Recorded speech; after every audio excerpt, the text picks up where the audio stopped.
taught students from okay, grade 4, grade 4 to college, as well as postgraduate school in various subjects such like English, Latin, creative writing, values education, and literature, among others.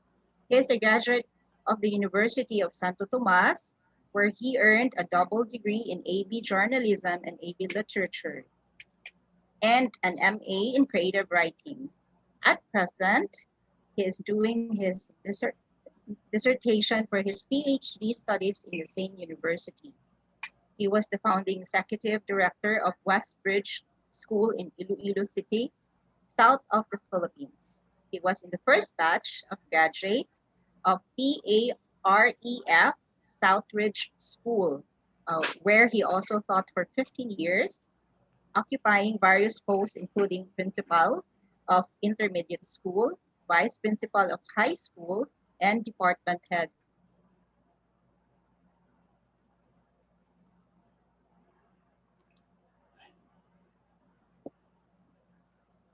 Can you hear me now? Okay. At present, he serves as the executive director of Center for the Fourth and Fifth Respect and Responsibility, advocating strong character development in schools, families, and communities. It is an international affiliate of the center based in the State University of New York in Portland, New York, USA. He has been invited to speak all over the country, as well as in Washington, D.C., San Diego, California, USA, and Kuala Lumpur, Malaysia. Please help me welcome our speaker for this morning, for the whole day, Mr. Emmanuel Manrintoy. Okay, great. Thank you. Thank you very much. I'm so happy to be here with you today. Um, let's have a check in the chat box. Can you type 3 if the sound and video are okay? 2 if problematic. 1 if there is no sound or so 3 if it's okay. 2 if problematic. Okay, great. Thank you. Everyone seems to be typing 3. Fantastic. And I hope it remains that way the whole time that we will be together. Okay. If, okay, so everybody's typing 3. If there is problem with your sound, like it's too weak, I think you will have to adjust your own volume because 99% so far have typed in, it's okay. Great. Today we're going to talk about a very important topic, urgency of character formation, strategies, and proven methods. Okay. And I would like to know the new teachers who have never attended any of my seminars in the past, can you please type in the chat box 5? 5 if this is your very first time to attend any of my seminars. Okay, I'm seeing a number of 5s. Oh, okay, great number, big number. Good. That means you have not heard my jokes yet. I can repeat them. And those of you who have heard them before, pretend like it's your first time to hear, okay? I hope this is going to be a very productive day for us.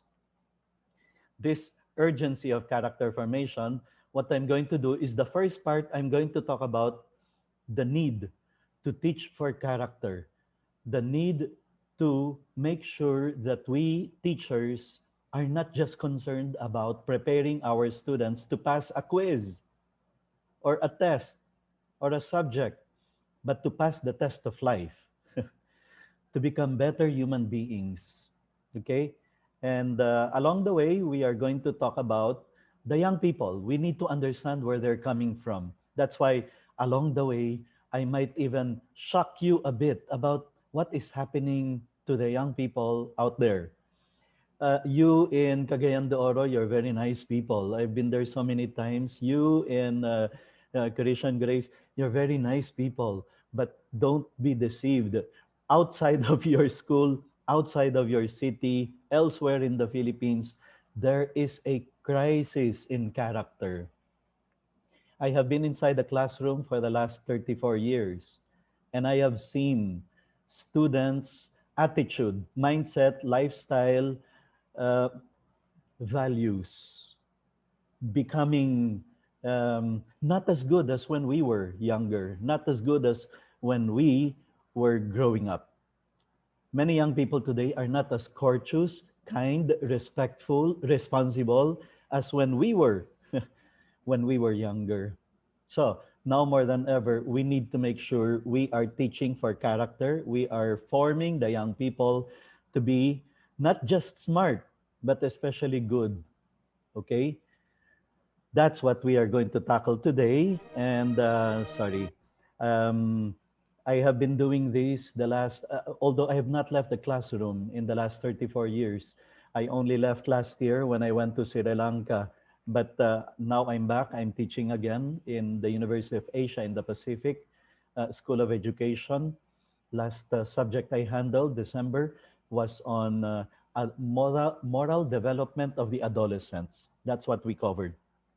But the last 11 years, I have been going around the Philippines, around the world, reaching out to teachers like you, parents, and community leaders, championing character formation. Because I think that's where the crisis is, that's where the urgent thing is.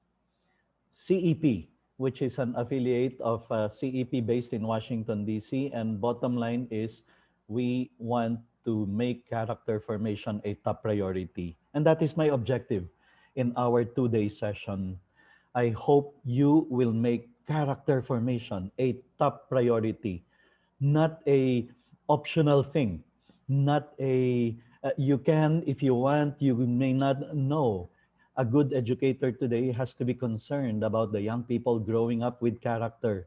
And the other partner I have in doing this work of character formation is the Center for the Fourth and Fifth R's, Asia. I'm the executive director. Our belief is every human being, aside from knowing reading, writing, arithmetic, should have respect and responsibility. Fourth and fifth R's, respect and responsibility. Two things which you notice many young people today have problems with. So that's what we're going to talk about. And I'm in the second part, I'm going to share with you a few strategies, whatever subject you're handling, that you can use in your Zoom classroom, in your Google Meet, in your Microsoft Meet Office classroom. You can form the character of the young people.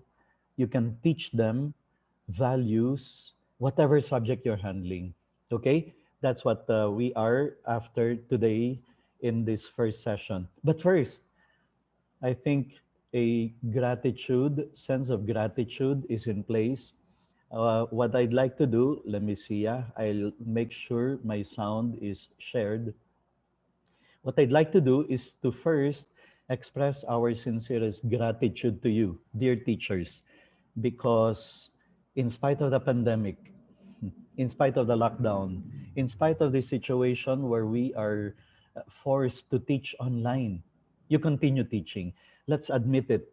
This is not what we were trained for. This is not what we were prepared to do. And I know teachers who already quit and gave up and said, it's not anymore for me. Technology is just not my world. uh, I, I just cannot hack it anymore. But you continue teaching. And so I'd like to first start with this session today with this expression of gratitude to all of you for remaining to be teachers. That makes you frontliners, my dear fellow teachers. You and I are frontliners now in this pandemic that we are going to do.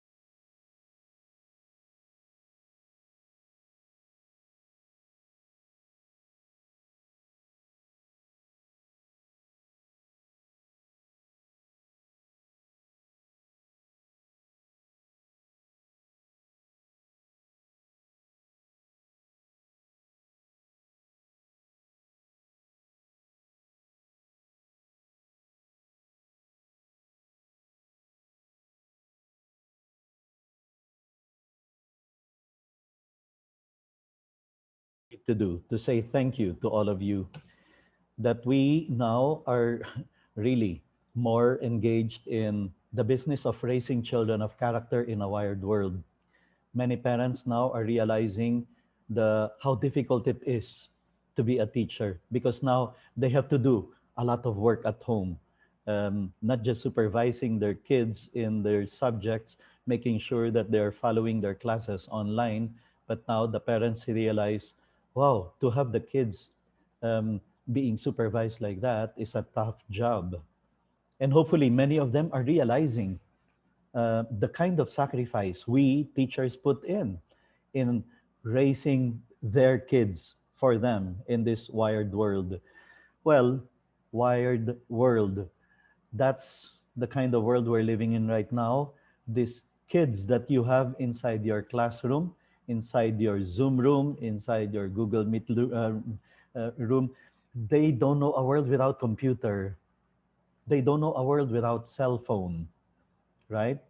And in fact, what is happening now is a kid can be learning many things from the gadget even before they enter the classroom. In fact, research in the US says 30% of the kids today start using a gadget while still in diapers.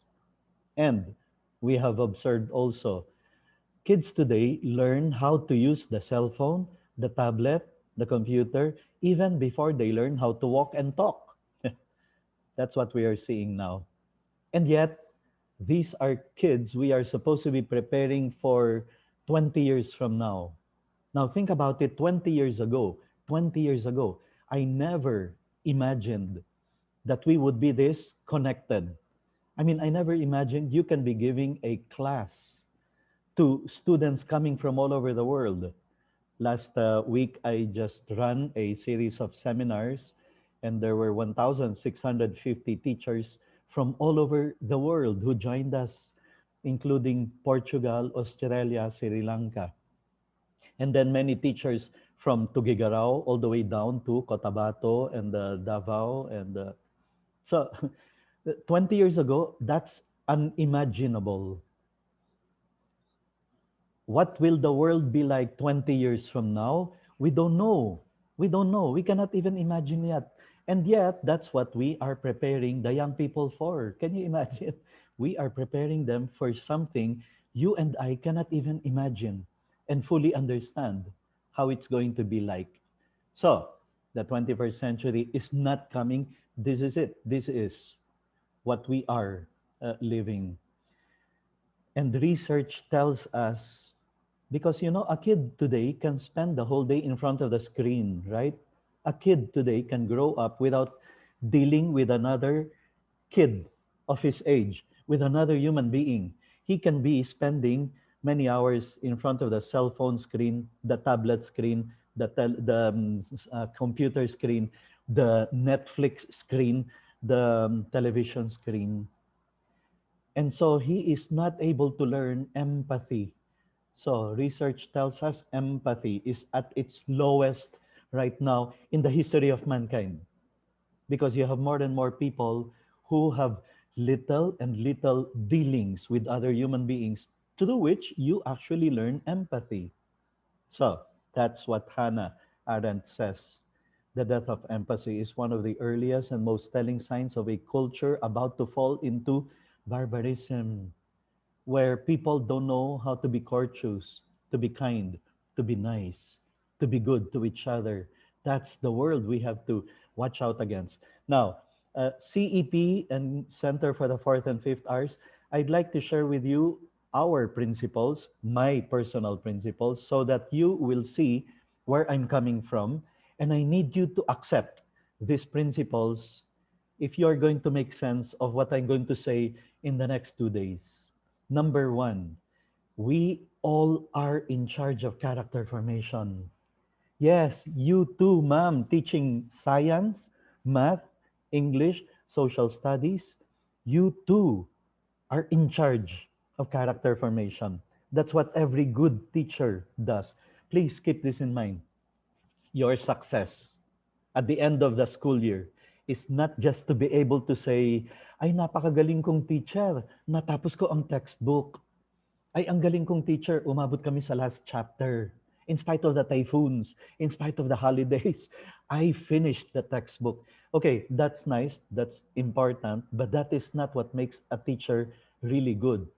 A good teacher at the end of the year should be able to say, I'm a good teacher. I made a difference in the lives of my students. I'm a good teacher. My students are better human beings because I taught them science for 1 year. I taught them math for 1 year. But not only that, I showed them with my example what it means to be professional, to be good, to be kind, to be respectful, to be a good human being with character. Number two, values, character formation, GMRC. That's that's not just another subject. Character formation is not just another subject. While many people were rejoicing when DepEd started implying or talking about returning the GMRC as a subject, okay, very nice. Finally, they've come to the conclusion that there is crisis in character, that there is crisis in the manners of the young people. They are now seeing the need to put it back. They removed it because they thought every teacher can teach it anyway. Now, sure, you can put it back, but that is not just a subject. Character formation is what every good teacher does. And education is not just covering curriculum. Okay? I repeat what I said. Your success does not just consist in being able to say, ang galing kong teacher, natapos ko yung syllabus. Ang galing kong teacher, I finished everything that is included in the syllabus or in the curriculum. That's good, that's important, but that is not yet everything about being a good teacher. And here it is. Sabi ng title natin, Urgency of Character Formation, Strategies and Proven Methods. Dear fellow teachers, this is the most important strategy. In fact, if you do this, all the other strategies are not needed. I mean, they're not as essential anymore. But this, our example, you will teach students kindness in the way you deal with them with kindness. That you don't resort to shouting, screaming, yelling, getting angry, getting upset, frustrated. It's okay to show them, especially if they're not corresponding, to show them and to express that. But to get angry at them, to put them down, to insult, to hurt, to harm, that's different. That's not what it means to be a teacher. So that's why they say patience. Patience is one of the most difficult virtues for a teacher today, but it's one of the most essential if we are to be good teachers. You're going to teach them punctuality in the way you appear in the Zoom room, punctually, on time, every single class, in the way you show up for your meetings, for your through our example, the young people can learn professionalism in the way we teach them, like a professional. They will learn order in the way we show them order. You remember that expression, values are caught, not taught. They catch it, you don't teach it. That's the most effective way, and in fact, maybe the only effective way to give character formation, to do the powerful example of our life. And then you, my dear teachers, are the most important teaching tool. You are the most important teaching tool. That's why I don't believe those teachers who tell me when I go around the Philippines, I have given seminars to more than 75,000 teachers in the Philippines. And sometimes I meet teachers like that. Mr. Antoy, alam mo, magaling sana kami magturo. Kung sana meron lang video projector in every classroom. Ayan. Kung sana may computer lang kami na maganda na bigay ng school, laptop in every teacher. Okay, if you can afford those things, fantastic. Go ahead. But they are not what will make your teaching effective, and character formation to happen. You are the most important teaching tool. Your example, your words, your patience, your kindness. Sometimes in the Zoom classroom, I mean, in the online classes, you can lose your temper, right? You get upset because suddenly the Wi-Fi is not dependable. Suddenly, some students start disappearing. Are they walking out? Or are they just making excuses about Wi-Fi? Or are they, and sometimes you even feel that they're not listening. They're playing Tetris, they're scrolling through Facebook, they're doing other things, they're actually watching Netflix. Uh, okay, here's one thing I need to tell you, dear teachers. Don't expect the same results as what you always had inside the classroom, okay? Don't blame yourself too much and don't demand from yourself too much that at the end of every day you feel exhausted, exasperated, and angry because of those thoughts. Iniisahan ba ako ng mga estudyante? Hindi ba sila nakikinig? Hindi ako nire-respeto? Uh, Please, what we are experiencing right now is not normal. While we call this the new normal, this is not normal. Kapit lang tayo. All this will end. Sooner or later, we will be back inside the classroom. We will be back to being the best teachers we were always inside the classroom. Okay? So, it's a message I need to get across because I hear of many teachers and students also losing their peace of mind because of all these thoughts. Are they listening? Bakit nakapatay yung screen niya? Hindi siya nakikinig siguro. Baka naman nanonood lang. Remove all these things from your mind. Let's do what we can. And then let's just put up with this situation for now. But please don't complicate yourself too much. Don't punish yourself unnecessarily. Be kind to yourself. Okay? Because nobody wanted this. I mean, yeah, you realize we never expected anything like this to happen. As I said, this is not what we were trained to do. So be very open-minded about many loopholes here and there for now. Let's just do the best that we can, but do not unnecessarily punish yourself with those thoughts that just make you end up frustrated or even angry, upset, and feeling helpless, right? Let's just do what we can. Believe me, the school is only as good as its teachers. Over the dinner table, the students are talking about you, and the parents are learning about you. They get to learn about the school through what the students tell them about you, especially now when we are online. You're the only connection they have with a school.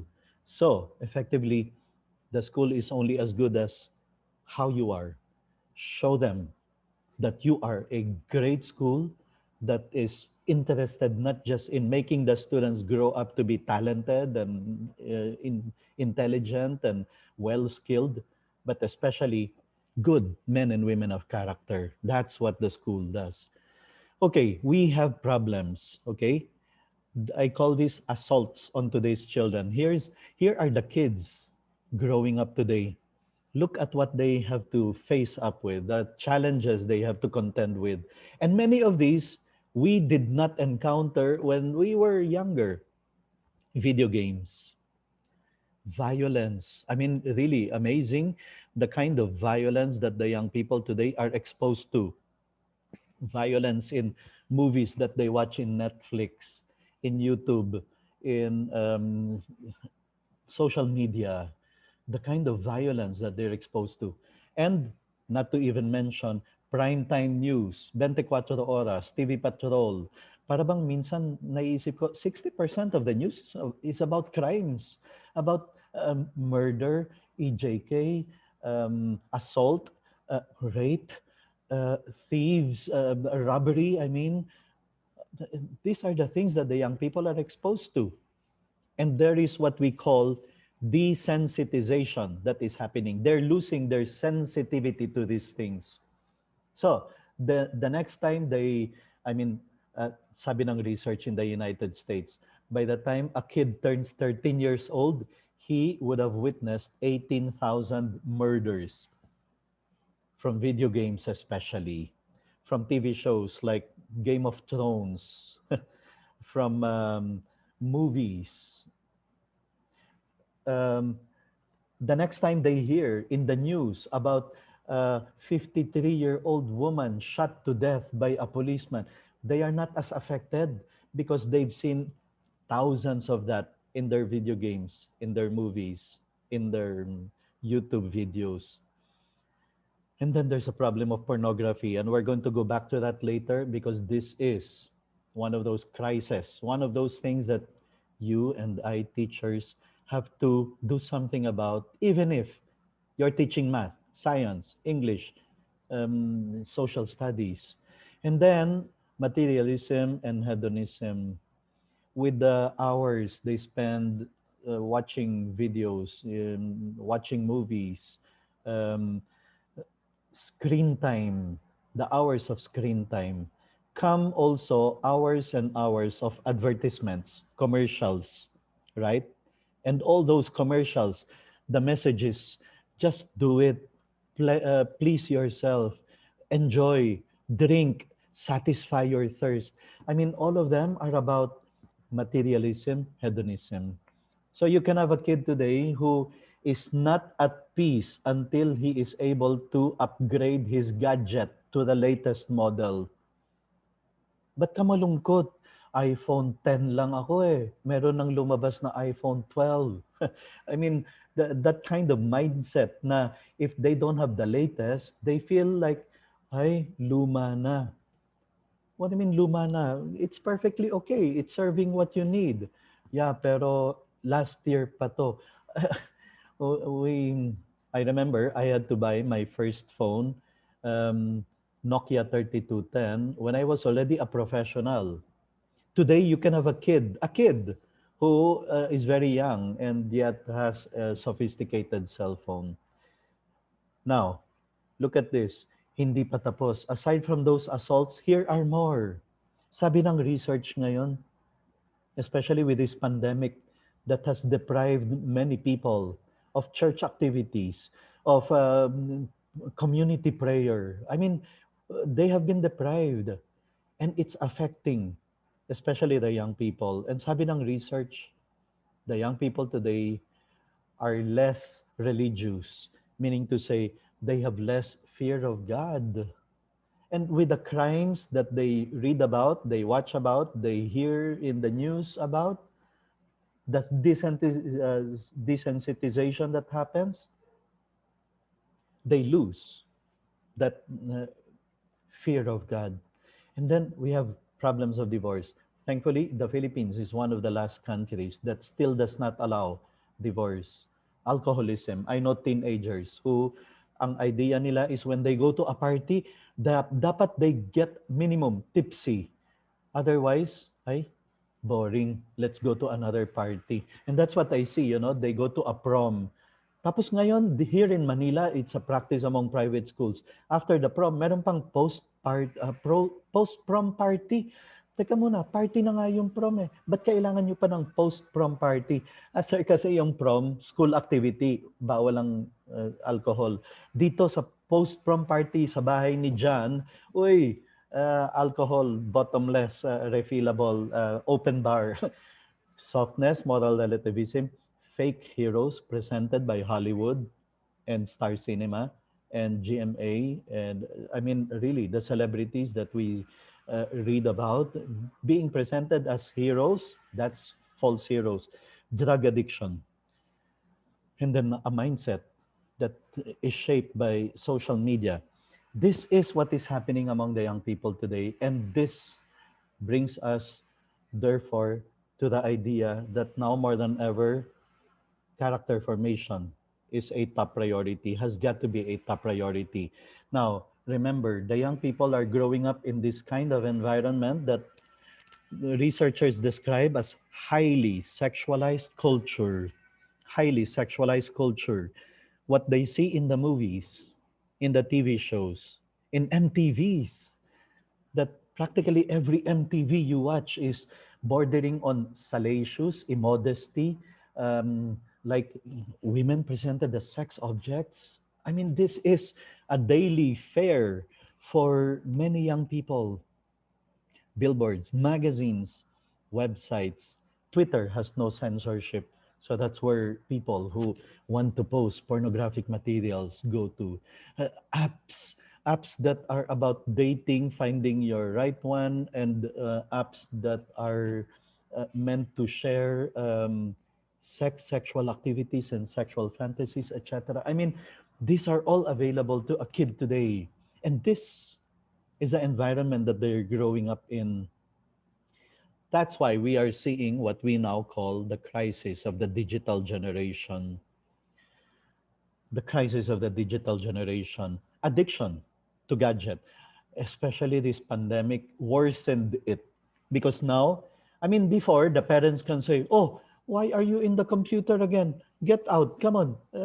You've spent too much time already." Now the kid can say, "We have online activity. I have an asynchronous activity. I am doing work, school work." And now the parents have a harder time supervising and limiting. I mean, because before that was like a main task to limit their screen time because we know how damaging it is. But now there is what we call digital addiction and worse, no?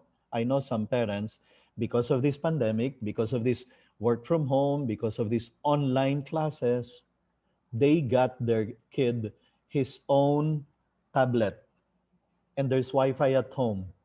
And the kid can be inside his bedroom, lock the doors, and he can be allowing any visitor inside his room, including rapists, criminals, uh, prostitutes, because that's what it is, right? When you have a gadget with Wi-Fi, it's like inviting any guest to come inside your living room, inside your bedroom. And the kid can be doing this at 2 a.m. while mom and dad are asleep, and they have absolutely no idea, no clue that their kid is allowing quote unquote visitors inside his bedroom, including prostitutes and criminals and rapists and murderers and drug addicts. That's what it is. When you have your own gadget, computer, with your own Wi Fi, it's giving these kids permission to allow any visitor in. Many of you are good parents. You are very choosy with the friends your kid invites over, right? I mean, you even ask them a lot of questions. What's the family background? Where do they live? What do the you sometimes even ask, what do the parents do? You're concerned. What kind of values will that friend of yours bring into our house? Well, then why did you give him his own gadget and his own Wi-Fi in his own bedroom that he can lock and you're clueless about his visitors? We need to tell parents this. This message has to get to has to reach your parents because the 1 year that you are trying to form them in purity, modesty, chastity, and goodness can be destroyed by that kind of lifestyle at home where any visitor is welcome in. So the young people are developing a culture of self-centeredness and vanity. I mean, this selfie mentality. You take a picture of your kare-kare and adobo before you eat it. You take a picture of yourself in Starbucks and announce to the world that you are sipping your coffee. That's self-centered. That's vain, and yet that's the kind of world that we are living in, the young people are living in. You check into Facebook, what is the first thing checking Facebook will tell you? What's on your mind? It's telling you express yourself. And we get um, sometimes we feel we cringe at what we read with the things that they write there.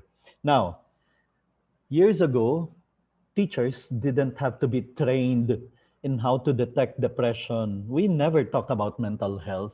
You remember? When we were growing up, we say, "Uy, toughen yourself. Man up. Be strong. Don't be wimp. Don't be a wimp. Don't be weak." Now you cannot say that because you might lead somebody to commit suicide.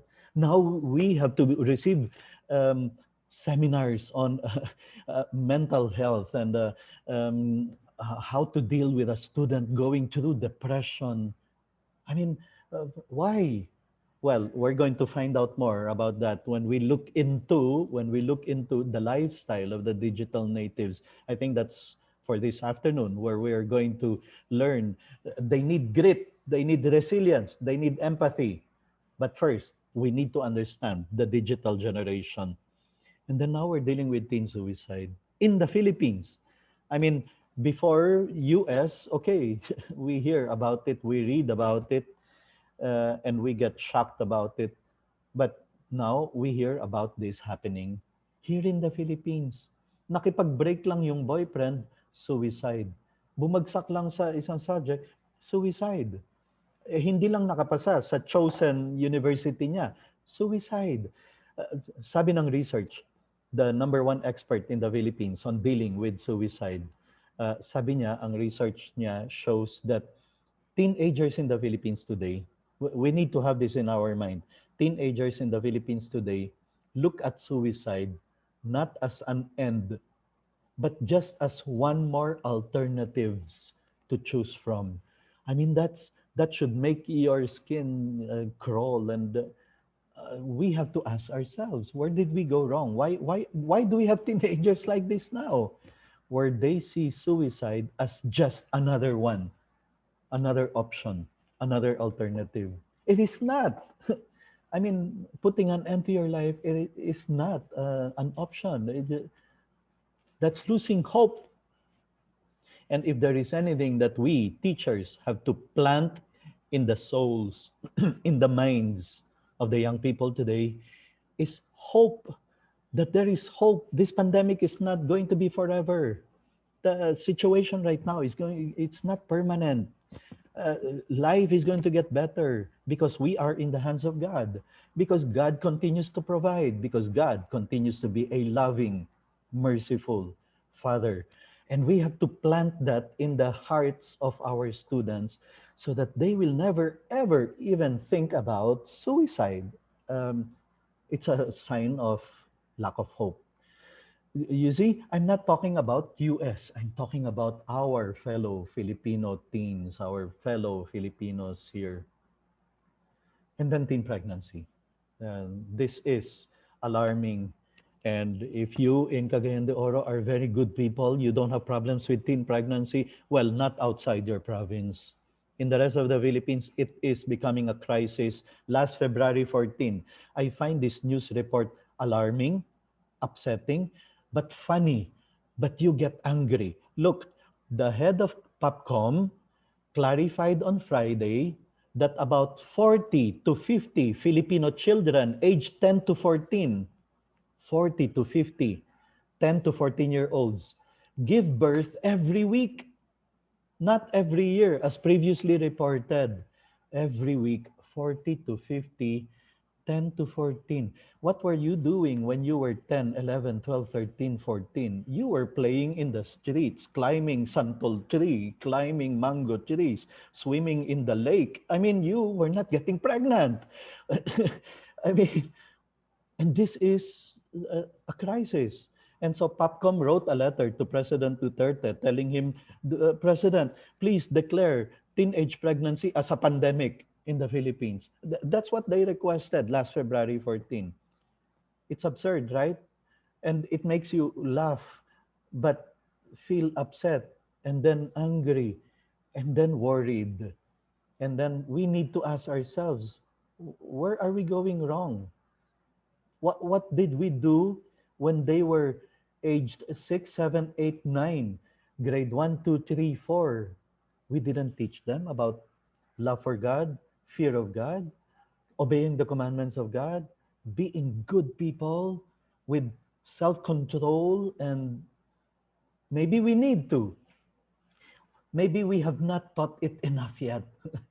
Now more than ever, character formation is a top priority. And you see, I go back to my title. That's why I call it urgency of character formation. More urgent than improving your science, upgrading your math, intensifying your English program, adding more laboratories. more urgent than any of those is teachers. We have to learn how to form character, and God forbid that they start resorting to, kaya kailangan illegalize na ang abortion, sasabihin ng POPCOM, because that's what they are now doing. They're using that statistics in order to justify now and say, dapat kaya ngayon pwede na, i-allow na. Imbis na manganak ang 10-year-old, murder of the baby inside the mother's womb. We will not accept that. And then pornography, I mentioned earlier, is a menace to the young people, especially because of the screen time, right? I mean, pornography has never been this easy to access. The young people today, even a grade one kid, a few clicks here, a few clicks there, because he's online, can be subjected to the most gruesome, harmful, destructive, pornographic images. 10 years old, 9 years old. And sabi ng Pornhub, Filipinos, actually this is 2018. In their last report for 2020, that is already the seventh year in a row. Number one, ang Filipinos in spending most time online, on site in Pornhub. This must be troubling, and it is what is happening now. So this is 2018 for the fifth year, but we were number one last year and number one, I mean, 2 years ago, and then also last year. Philippines is in top 10 of countries with most searches for coronavirus on Pornhub. I mean, you don't normally search coronavirus in Pornhub. So I talked about a kid like this, no salary. He did not miss merienda to be able to buy that phone like I did. Sometimes I missed merienda or lunch para makapag-ipon na makabili ng unang Nokia 3210. And yet this kid, no salary, no hard work on his part, and he has a cell phone. And this is what's bringing about what we complain about, the millennials or the Gen Zs. Sense of entitlement is very strong. Some of you who are parents, you know that you heard your kid come to you, Daddy, Mommy, we need hi-fi, high-speed internet. Huh? I need it for my homework, my project, my assignment, my synchronous class. And then you say, tumahimik ka, you grade 1 ka pa lang, project, homework, assignment. And yet, that's how the kids think. They need it. They deserve it. They have to have it. Yan. Sense of entitlement is very strong because of this kind of environment. But please, teachers, don't get me wrong. I used to say this before the pandemic, and I especially highlight it now. Technology is here to stay. Thanks to technology, we can continue being able to hold online classes. We don't have to close down the school. In Cebu, there are 36 private schools that closed down last year, and they're expecting more because they couldn't cope with technology. They couldn't cope with this new normal, so-called new normal. But here's what I want to say. I'm not against technology. As I said, I appreciate it very much that we continue being connected because of this. Therefore, what we have to do is to make sure this kid controls technology and not the other way around. That technology is beginning to control their life and their lifestyle and their mindset and their attitude and their behavior. We have to raise this John, this Joey, this Juan to grow up in control of technology and can say no when he has to say no, and can use technology wisely, responsibly. Okay? And I say that especially because the designers, the tech designers, tech companies are just coming up with more and more apps for babies, for kids still in diapers. So we just have to make sure they continue to be in control, right? Otherwise, it's technology that is beginning to dictate on them, dictate on how they live their life, dictate on how they carry on with their life. You've seen this picture.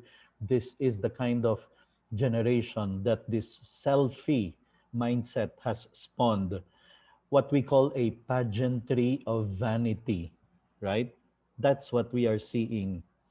And it's not helping that now we also have more and more students coming inside our classroom, and they come from unhealthy, dysfunctional families.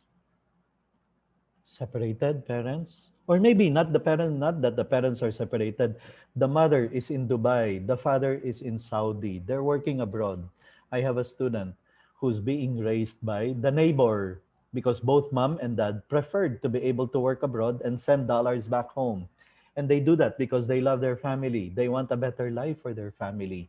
But you and I, teachers who have been inside the classroom for the last 10, 20 years, we know the big difference between a kid supervised by the parents and a kid without parent supervision. We know the big difference. Many times the problems we see inside the classroom can be traced back to, ay kaya pala, kasi ganun sa bahay. Laging wala ang nanay, laging wala ang tatay, walang nagsusupervise. And then worse, some parents who are absent, they think that um, pag bumagsak ang anak nila, lulusob sila ng eskwelahan. Hahanapin ng teacher. Tatanungin ka, explain to me why my son failed. And they think that's love. They think that's the way they will show love to their kid, by protecting them, by shielding them from failures. I mean, from teachers who will give them the failing grade. We see what happens there, and it happens in many places today. So we have to do something, right? Let's teach character. Let's use strategies. Let's learn methods by which we can make the students grow up to be not just smart, but good men and women of character. By our example, by our direction, by our verbal explanations.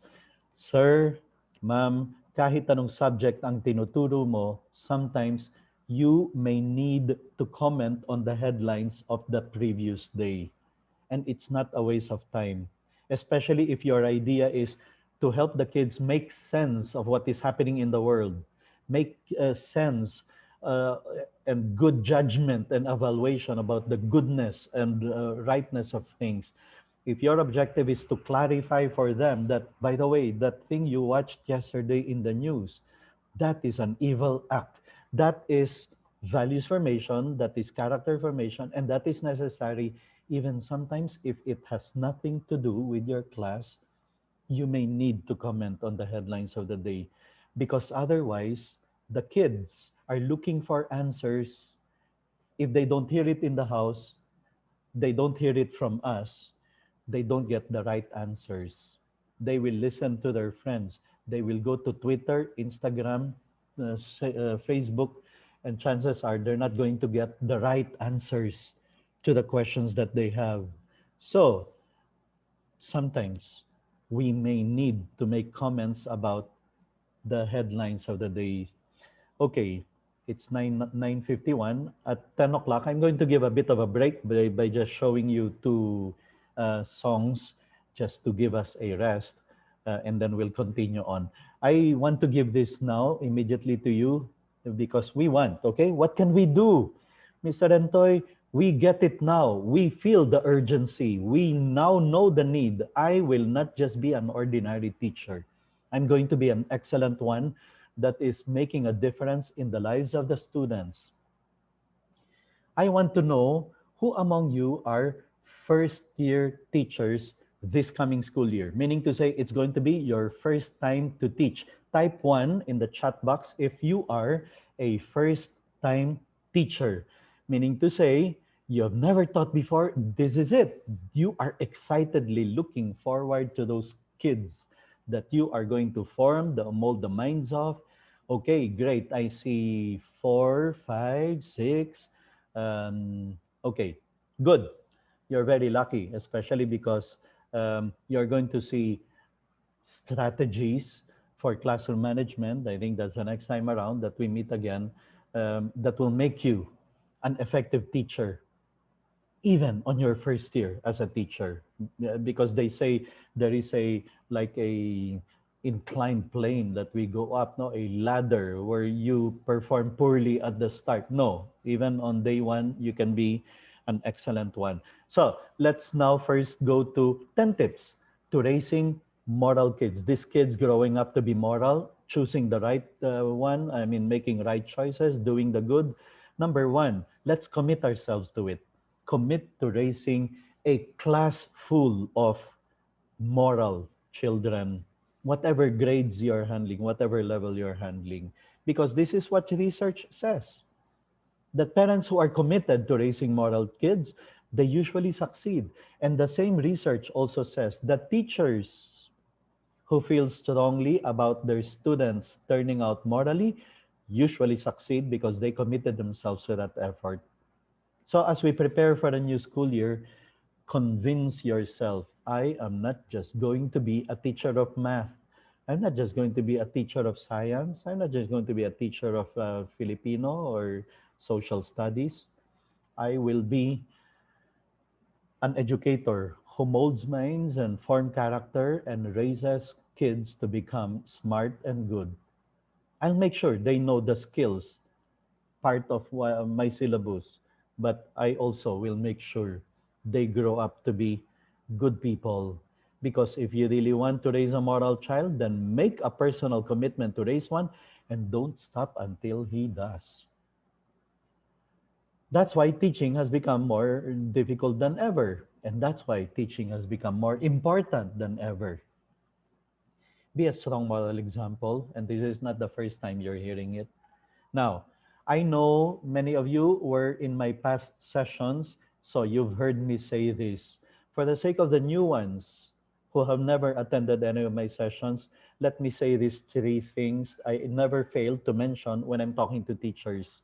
Whatever subject you're teaching, wherever I am, in Sri Lanka, I said this, in San Diego, I said this, California, in Kuala Lumpur, Malaysia, I said this to the teachers when I'm addressing teachers. Teachers, number one, do not ever use foul language or bad words or profanity. Okay? Because when you do, when you use profanity, bad words, even as an expression, you lose your moral, you lose your ability to be able to form character. You are not anymore a moral example. Not a strong one, at least, I know. Okay? So please never ever, even if you think you have all the reasons to already do it because grabe naman talagang ginawa nitong batang to. Grabe naman talagang disiplina ng batang yan. But still, at any point, you are the adult, they are the kids. You have to be a strong moral example, especially in that aspect of controlling our tongue. Never ever use foul language. Number two, teachers, wala kang karapatang magalit sa mga estudyante pag late sila pumasok sa online class, pag late mag-submit ng homework, late mag-submit ng project, late mag-submit ng assignment.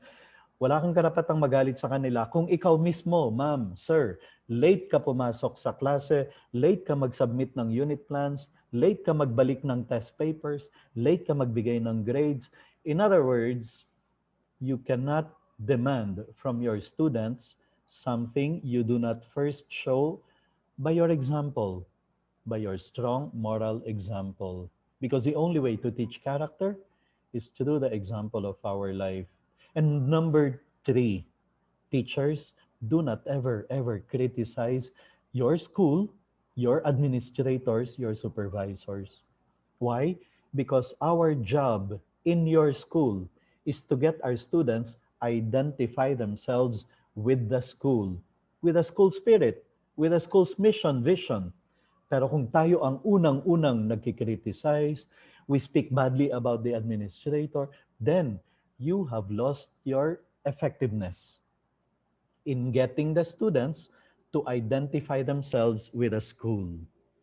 Pero sabi nga nila, don't worry, you can still be a good teacher in another school. But not that one that you criticize, not that one that you attack, not that one that you badmouth. So please never ever resort to that. Attacking criticizing, speaking badly of our school, of our administrators. Number three, okay. Um, Si Ma'am is Sorry. Maybe this is the best time now to give you a bit of a break. I have this video to share with you. This is perfect time for those who need to go to the washroom because we started at 9 a.m. It's been an hour I've been talking. Or get your water because kakapagod pala to si Mr. Rentoy. Uh, or simply a rest that we all badly need. This is a good rest for you, a good video to enjoy. si Ma'am stricto 'pag nagtuturo. Mataray mukha ni mami. Dapat ang upo mo parati maayos. Pag nakita ka po niyang hindi nakikinig sa kanya, titigil po siya magturo. Ako ay isang guro sa Makati High School. Itinuturo ko biology, physics, chemistry, and general science. Alas 4 ako gumigising. Kailangan mo talagang mag-alat ng 4 hours kasi malayo nga yung biyahe.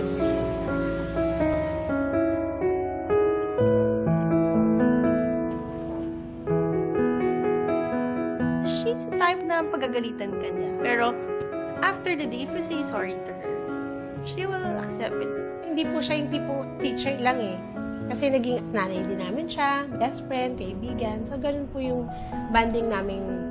Si Mrs. Santiago nagsasalita yan sa amin na kung anong gusto niyo paglaki, mag-aral kayo mabuti, magiging kayo. Wala nga po akong mom. Tapos siya, parang pinaramdam niya po sa akin na huwag kang susuko kasi nandun naman po siya para gabayan ako. Yung father ko po, namatay na po siya. Si Mrs. Santiago, tinutulungan niya po ako na magkaroon ng pamasahe sa buong linggo. Hanggang ngayon po, siya pa rin yung nandyan. Papasalamat ako kasi naging part ka ng kung ano ko today. Siya rin yung nagpipilit na magtapos ako ng pag-aaral.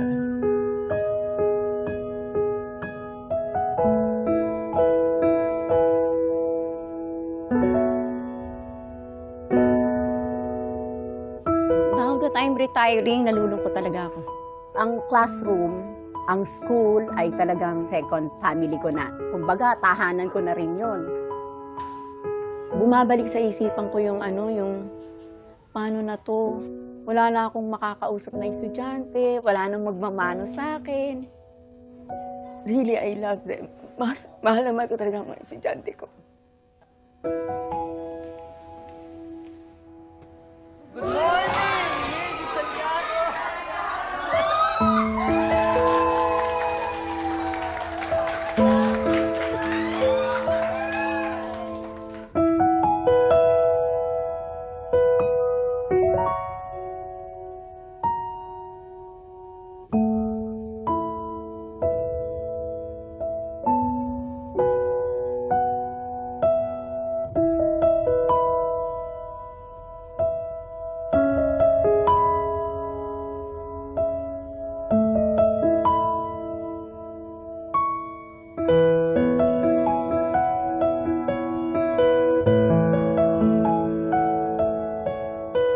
Ang pagtuturo, andun yung fulfillment. Alam mo, may role kang nagawa para sa kanila.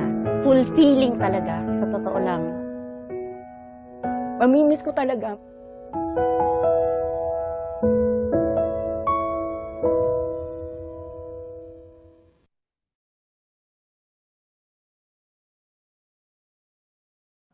Okay, I think that's a good enough rest for us, McDo commercial.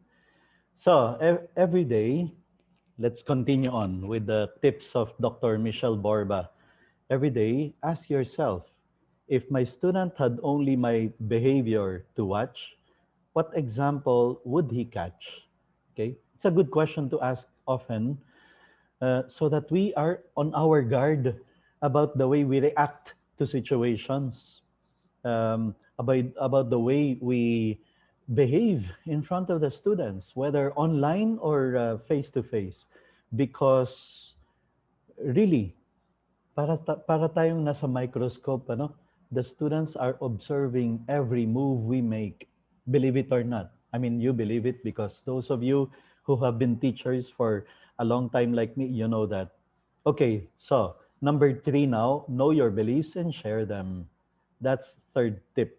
That's why sabi ko kanina, kahit walang kinalaman sa subject mo, sometimes you need to comment on the issues of the day or on the headlines of the day because they are looking for answers in the face of all these confusions, difficulties, challenges. They are looking for answers. And if you don't share your values with them, what they hear are the opposite. I mean, you go to Spotify, in the top 20 songs global charts, more than half of them are about sex or talk about sex or mention sex or contains profanities, bad words, explicit lyrics, explicit language. So the opposite of what we believe in, purity, chastity, modesty, goodness, kindness, the opposite of those things, yun yung nadidinig nila sa music, videos, television, internet. Let's not lose by default. Let's not lose by default. Next, use teachable moments. And really, I mentioned already, somehow, every moment with our students is a teachable moment. They're observing us. They're looking at how we are going to react, knowing that half the class failed. Are we going to get angry? Are we going to throw a tantrum? Are we going to tear the test papers to pieces? I know a teacher like that. After seeing that half the class failed, dramatically, meron pa siyang papunit-punit ng test papers. And the students are watching. Okay, they're getting the message of galit si ma'am. Ayaw niya nang bumabagsak ang klase. But at the same time, walang self-control si ma'am. Ay, bratish. Pwede palang magganon, mga throwing tantrums. I mean, we are teaching them with the things that we show them, with the reactions that we show them. Number 5, use discipline as a moral lesson. Instead of going around, John, hindi ka nag-submit ng assignment mo, meron kang punishment. You're going to be suspended. You're going to be given additional work, punishment, ano? And that's not really going to solve the problem. Moral lesson. John, you did not submit your homework. Have you considered how your grades will be affected because of this? And if you fail, how your parents are going to be upset and feeling bad. And that's moral lesson. You're teaching them to be considerate of the feelings of their parents, to be considerate of the sacrifices of their parents who pay for their tuition. And yet, ganyan ang isusukli mo sa kanila. Come on, do better. Okay? And I need to see that in the next exam, in the next quiz, so you are more concerned about forming this person morally than punishing. I mean, punishment is not necessarily always the best recourse. You notice, I mean, you catch a student not following you in the online class. So, iisip ka ng punishment kagad instead of first forming him in character. And at that point, and here is one important lesson for us, you now see also the essence of collaborating with the parents. Now more than ever, you need to reach out to the parents because they're the ones who are supposed to be supervising now discipline at home. What we used to do inside the classroom, now it's the parents who will have to do it.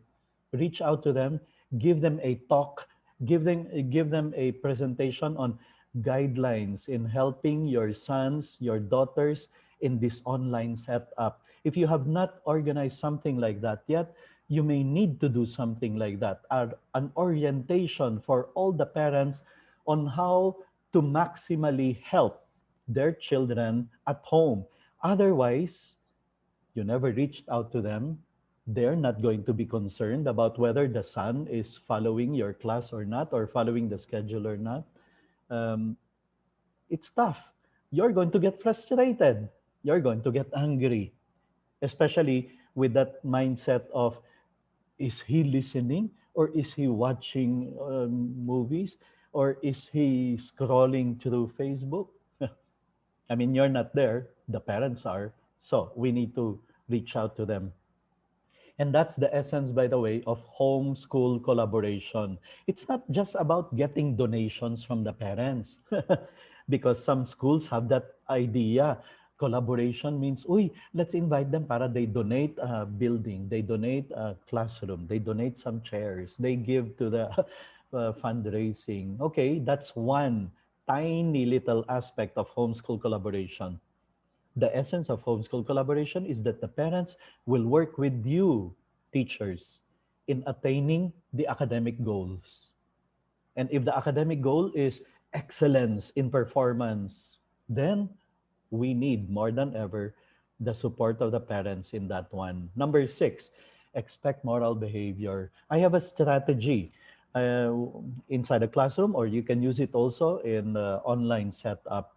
Before distributing the test papers to the students, I tell them, okay, class, I expect you to be honest, okay? I expect that you will not even think about cheating. So I'm going to distribute the test paper, but it already came out of my mouth. I'm expecting moral behavior. And the students know that. And they will talk about it. Alam mo yan si Sir, alam mo yan si Ma'am, mahalaga sa kanya yung honesty, that you don't cheat, that you work hard, that you are good, are kind, are courteous, are laging ganyan ang ina-expect niya sa amin. And because we're so consistent with that, that becomes our reputation. That's what we become known for in the campus, among the faculty, in the school. Reflect on the behaviors effects. One of the things, one of the strategies I'm going to share with you, especially is during even this online setup, you should be doing it, is making the students do a lot of reflection, journal writing, write one paragraph reflecting on the most important things you learned this week in the class, in our subject. Write a one paragraph reflection on why you did not do well or did well in the last test, making them reflect. Because, sabi ng research, reflecting is one of the weakest skills of young people today, because they don't do much of it in real life. And it's true. I know some students who sleep with the earphones on, listening to noise. I mean, reflection can only happen in silence, right? The only time you can do introspection, look inside yourself, look inside your heart. The only time you can do that is in silence. You cannot do it while music is playing, loud music, noisy music, which is what many young people today are hooked into. And then they wake up to music. They spend a lot of time in front of, I mean, doing that TikTok video that they, a 15-second video, and they spend 1 hour to perfect the dance moves and the noise.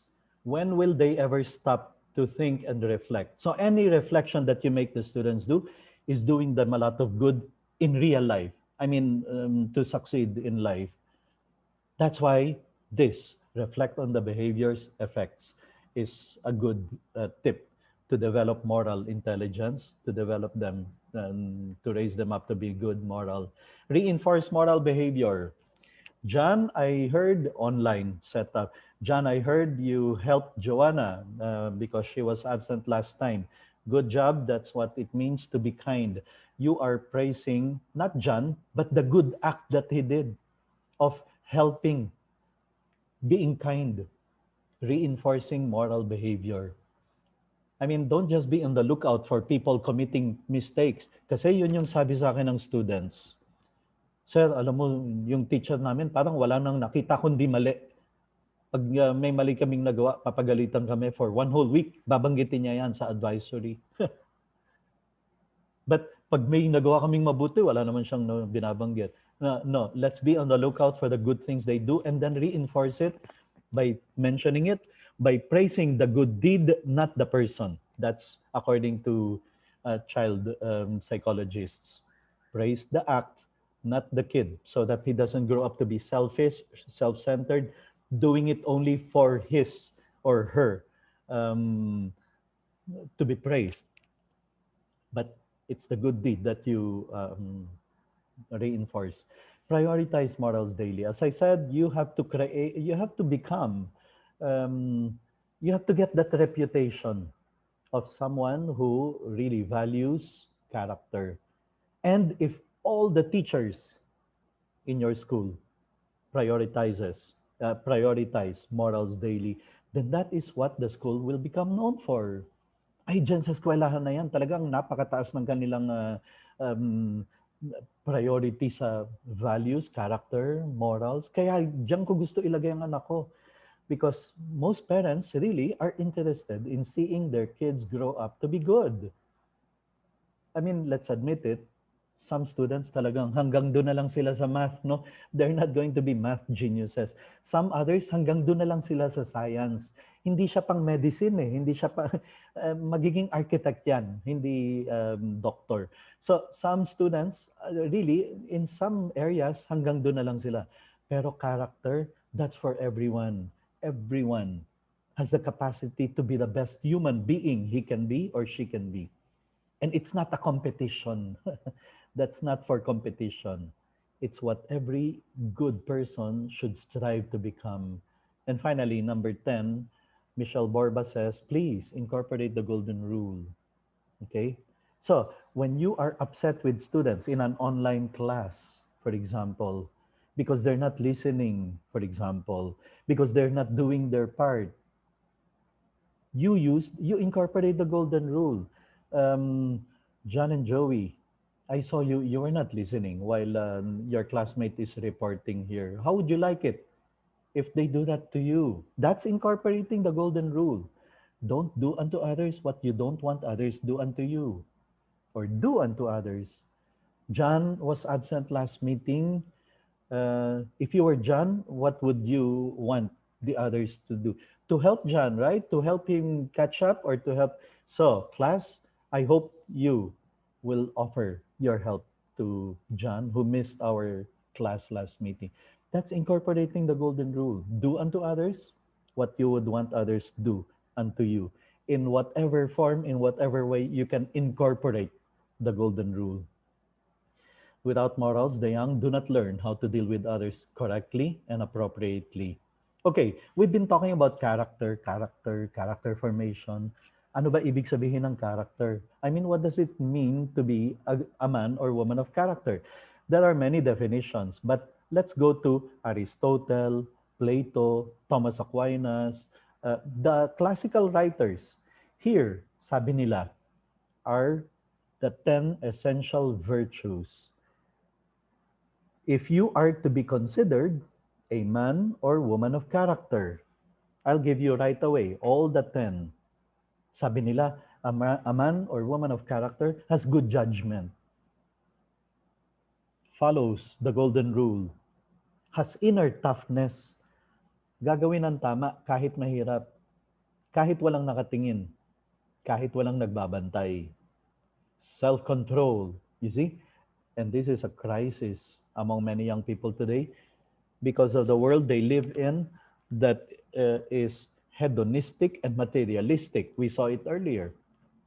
Or that is encouraging them to just enjoy, just do it, satisfy, please yourself.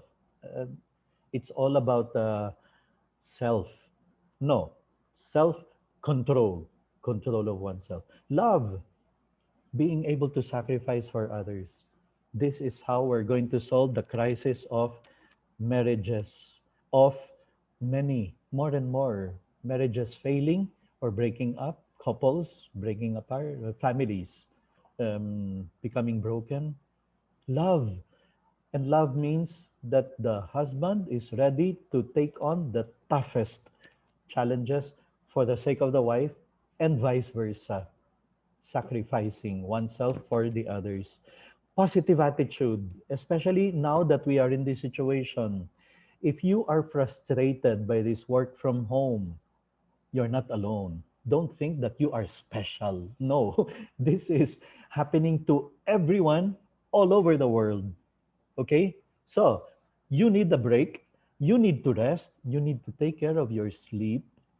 I cannot overemphasize that. Some teachers overlook this, but please take care of your sleep, because when you do not get enough sleep, that's when complications start. You become grumpy, grouchy, angry, sluggish, heavy, slow moving. Number six is in trouble, positive attitude, and hard work becomes more difficult.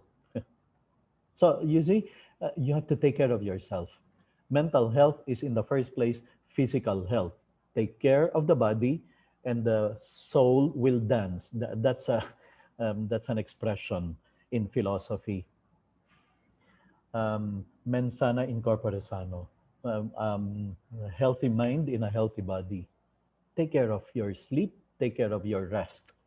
Okay, so that you continue having positive attitude, positive vibes. And sometimes, if you really need to take a break, don't be afraid to tell your principal, your coordinator, I'm really about to get burnt out. I need a little break. Okay, ask for it. Speak up. Don't keep it to yourself. Don't start being negative all the time just because you didn't get that rest, because you didn't ask for it. Sometimes a good restful weekend, for example, watch a very nice funny movie that will make you recover your good vibes. Okay, some will need just additional sleep. Okay, get it, take it. I mean, take care of yourself so that Monday you're ready to give yourself again, to sacrifice yourself again for these students entrusted to your care. I have not mentioned that, but I love that expression, and you have to say it more often. It has to become part of your system. Teachers, you are not given a subject to teach. You are entrusted with students to take care of. Things change, your outlook changes, your mindset changes. If you have that um, thought clearly engraved in your mind, you're not given a subject to teach. You are entrusted with children, human beings, and let's even say it, souls to take care of. I mean, you realize the nobility of the teaching profession. It's not all profession that is given that kind of work to do, entrusted with souls to take care of, children to take care of. Hard work, integrity, gratitude, humility. All these, according to the classical writers, are what constitute good character. And each one of them is a strategy by itself. How can I form the good judgment of my students? Making them read good books. Okay, how can I form them in justice, following the golden rule? Well, I will always talk about it. I will incorporate it into my disciplining. How can I teach them fortitude, inner toughness? Okay, every now and then I have to give them a work to do at home that is really going to require them to put in real work. That's in order to foster inner toughness, etc. Okay. So, what else? What other strategies we have? Kahit anong subject ang tinuturuan mo, look for those appropriate role models to present to the class, to introduce to the students. Science teachers, you have a lot of these scientists who are appropriate role models. For example, Thomas Edison, who failed more than 1,000 times before he discovered the light bulb. That's an appropriate role model of perseverance, hard work, determination, resilience, never giving up, with a focus on the goal. That's an appropriate role model.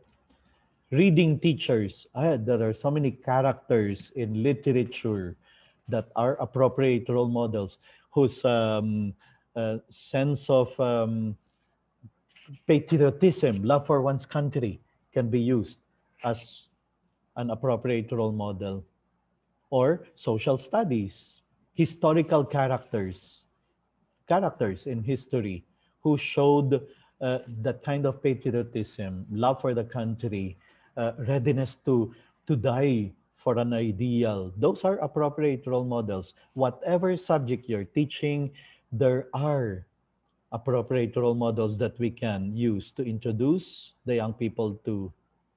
And as I said earlier, direct and indirect instruction, even if it has nothing to do with your subject, sometimes you may need to comment on issues of the day.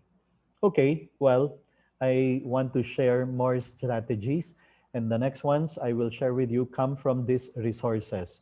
Dr. Harry Wong, First Days of School, the best author for classroom management. In fact, this book, First Days of School, is the best book available anywhere on classroom management. If there's only one book on classroom management you're going to buy, it has got to be this. First Days of School by Harry and Rosemary Wong. We're going to get some ideas from there. Rafe Esquith, Teach Like Your Hair is on Fire, is another source for our strategies now that I'm going to share with you. Rafe Esquith has been teaching in a poor community in Los Angeles for the last almost 30 years. In a community where many students end up failed, delinquent, or even jailed, except all the students who passed through his grade 5 class. How does he do it? I'm going to share some strategies with you. Why is he able to do that? Because he teaches for character. He is concerned about forming character. You see, that's the principle you have been hearing all throughout these sessions so far this morning. Stop teaching subjects, start teaching children. Stop simply covering the curriculum and start molding minds, forming character, preparing the young people to be good, not just smart. So his students are mostly English, non-English speakers. In other words, they have English as a second language students. But because of the way Rafe teaches them, all of them, by the end of grade 5, all of them are able to publish a book. How does he do it? I'm going to share some strategies. The bell rings at 7:30 to start the class, but his students are there excited at 6 a.m., excited to do math and English and spelling drills. How does he do it? I'll share with you his strategies. I think that comes tomorrow in the session. The bell rings at 3:30, but all of his students are excited to stay until 6 p.m. to rehearse for a Shakespeare play. And that Shakespeare play that they get to produce at the end of the year, they get invited to do it, to perform it all over the United States. How does he do it? Strategies of teaching for character of Ray Fesquith. And then the third source that we have is Lessons from the Classroom by Hal Urban, 20 Things Good Teachers Do. Okay? So, here are some strategies from Rafe Esquith especially. Sabi niya, one of the things the young people today badly need is to develop delayed gratification. Delayed gratification. Oo nga naman, no? Kasi the young people today, parang everything has to be instant. Instant Lucky Me. Instant noodles. Instant this, instant that. In fact, just to show you how impatient, how instant gratification has become part of even our system. Some of you are like this. Lucky Me, Mami, Bulalo, put at hot water. And then, nakalagay sa instruction, cover for 3 minutes. Minsan 5 minutes pa nga eh. Pero hindi. After covering it, every 1 minute, you cannot wait. Titingnan kung malambot na yung noodles. Even the 3-minute wait becomes so long. Kailangan lahat instant. Or, many young people today, pag nag-text sila, gusto niya, kailangan sasagot yung isa. Kung hindi, scene-zoned. And masama na ang lagay niya, masama ng loob niya. magagalit na siya. Wait, busy lang yung tao. Hindi siya, wala siyang ibang babae, wala siyang ibang manliligaw. Busy lang siya talaga. So, wag kang scene zone kagad, feeling mo rejected ka na kagad. No. Delayed gratification is becoming a challenge given the kind of digital lifestyle that we find ourselves in. So, anything, sabi ni Rafe, anything you teachers do to develop delayed gratification among the young people is helping them for life, is helping them to be a better human being, not just to pass a test or to pass a quiz, but especially to become a man or woman of character. So, what can you do? For example, talk to the students about the 2 marshmallows experiment.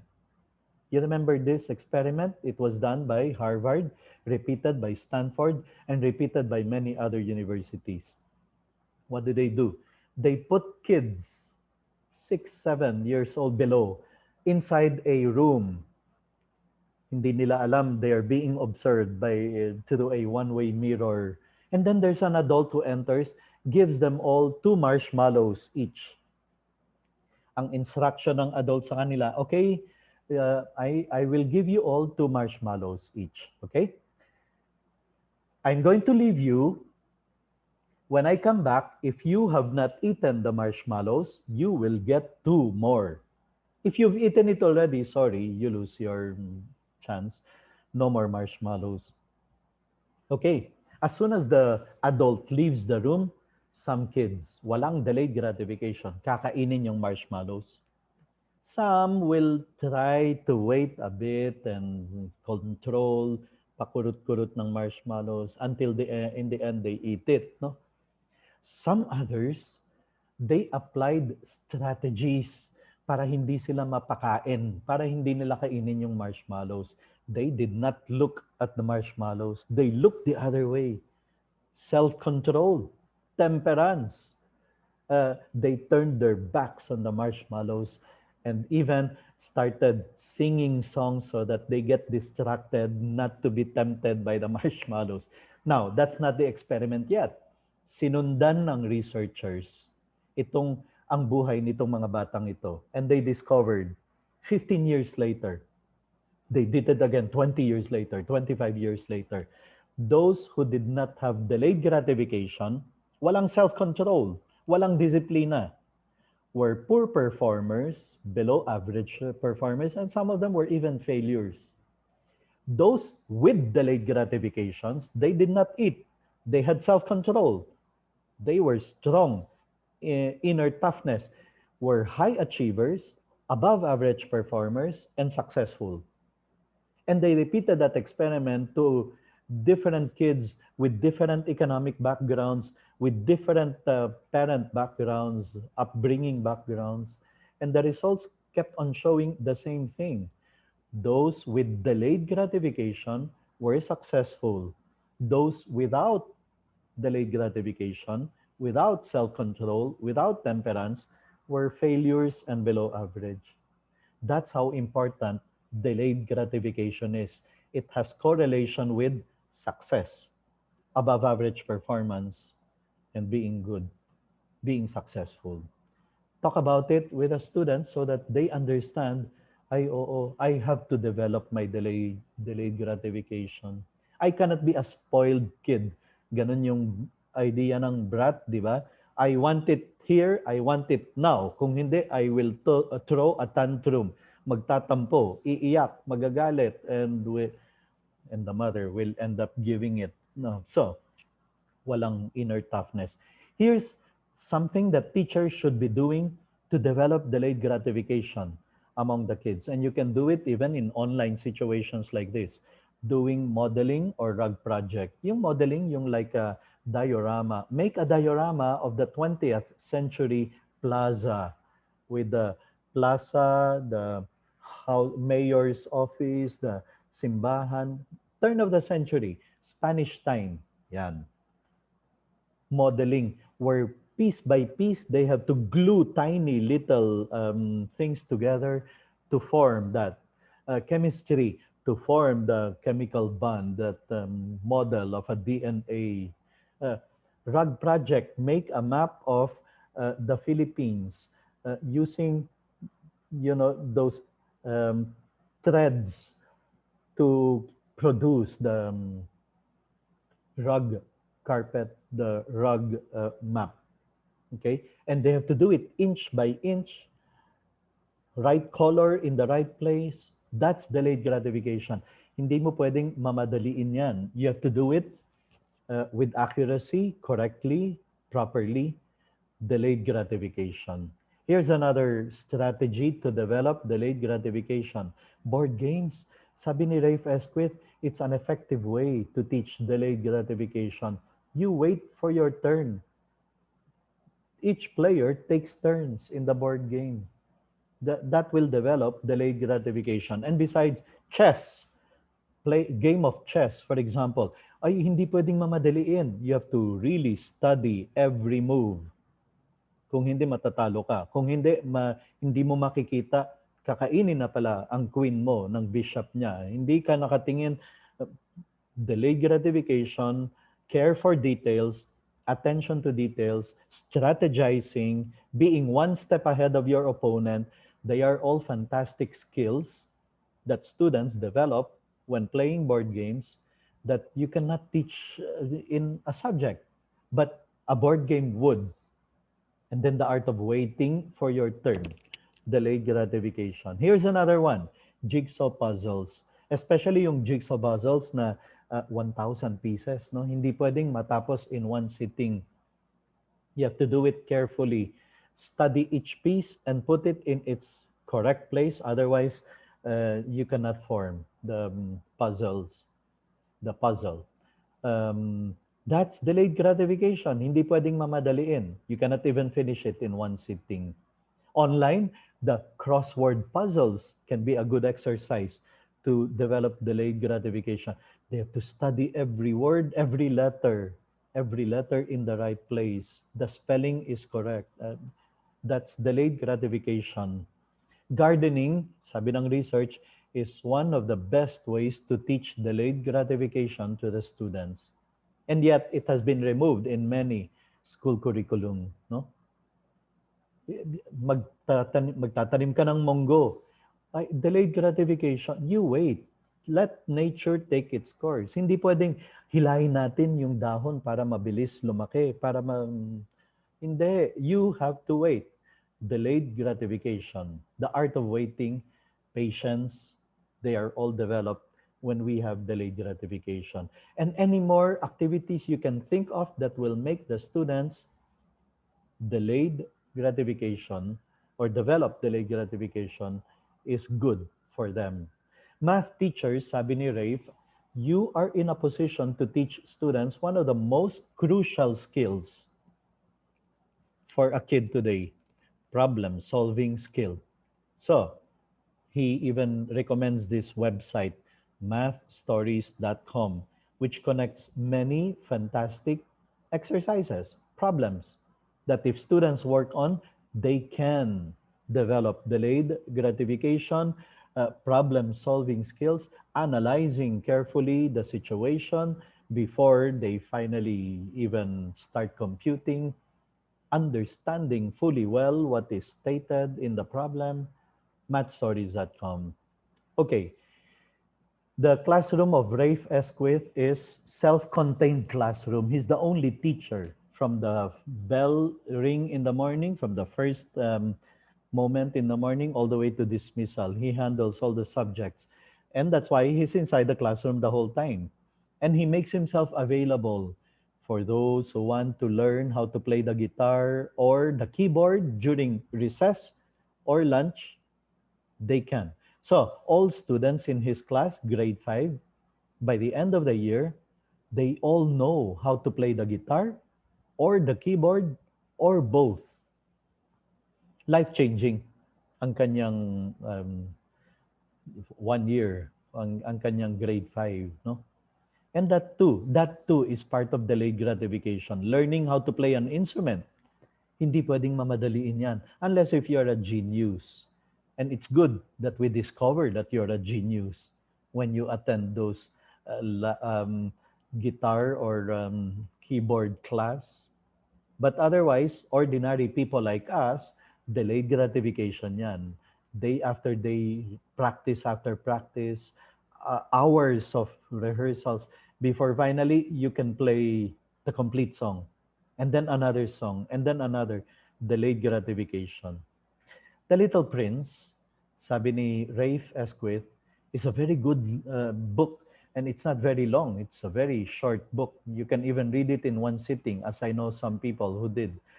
And yet, it contains fantastic life stories, life lessons rather, life lessons. Um, Antoine de Saint-Exupéry, The Little Prince. No? Life lessons on there's no shop where one can buy friendship.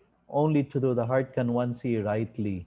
What is essential is invisible to the eyes. You know, all these fantastic life lessons. And whether you are in grade 4 or fourth year high school, grade 12, fourth year college, or even as a professional teacher now, you go back to this book and you see those life lessons in a different way, in a different perspective.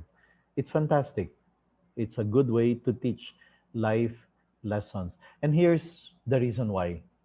Rafe Esquith realized you and I, teachers, we are able to make a great impact on our students. You know when?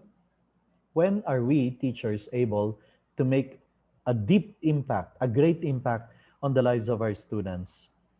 His answer was, when you teach them life skills. That is when your impact is greater, is deep, is even forever. When you teach them life skills, not just skill to pass a quiz next morning, pass a unit test next month, pass a final exam. Not just that, because most likely they will even forget those lessons about math, about science, about English. But life skills, that is what they will remember us for a long time for. That's why it's true. You know, some of you who learned how to write because of one teacher or another, you still look to them as the teacher who made a great impact in your life. But I'm going to show you other life skills that you can teach the students inside the classroom, even inside the Google Classroom, um, that will make you highly effective. So, play theater, yung Shakespeare play niya, for which he received recognition from England, from the Queen, Queen Elizabeth. The play or theater that he would do with them every day rehearsing is not just to be able to put up a play. It's part of the delayed gratification. Kasi hindi mo pwedeng mamadaliin. Hindi ka pwedeng announce mo today, tomorrow ipe-perform nyo na. Of course not. They have to memorize the lines. They have to memorize the blocking. They have to perform. They have to emotion and internalize the emotions. Ganyan, ano? And that's all part of delayed gratification. You cannot hurry it. Hindi mo pwedeng mamadaliin. You have to do it step by step, chapter by chapter, scene by scene, memorizing and then acting and then memorizing the blocking, doing it perfectly, getting the right emotion, delayed gratification. Okay, so here are some more ideas, and I'm not even going to tackle all of them, but just look at those titles of strategies and you realize, ay oo nga, ang dami pang pwedeng gawin. You know, the reward system. I will talk especially about that the next time we meet, I think June 8th, no? Giving recognition to Student of the Year, but not because of grades, academic performance, but because of behavior, because of character, because of kindness, because of sense of responsibility. That's different system. Stopwatch system, I will talk about in the classroom management. Search for the most outstanding class advisor, most innovative teacher. In other words, these things will enable you to start sharing good experiences, best practices, even among yourselves. You don't need to invite a guest speaker all the time. Among yourselves, use it down. what worked and what didn't work. What are those that you find that you have been using, strategies you've been using that have been helping you greatly address a specific concern inside the classroom? Yan. Most innovative teacher, cooperative learning activities, performance tasks. The students have to produce, exhibit, demonstrate, show, not just answer multiple choice items, not just true or false, not just, but to make them perform it, to prove that they have learned what you have taught them. Come up with this output, do this work, cooperative learning work, etc. Starting a class with a workload, class website, class excellence award, etc. We will not even tackle all of them, but here's the point of showing you this list, and there are many more strategies I will get into in the last few minutes. There are strategies out there. Okay, that's the point of this showing you this slide. You don't have to do any of the strategies I've taught you so far. You don't have to, but understand that there are strategies that work, and you just have to discover them. That's what the internet is for. Google it. Learn from the other master teachers.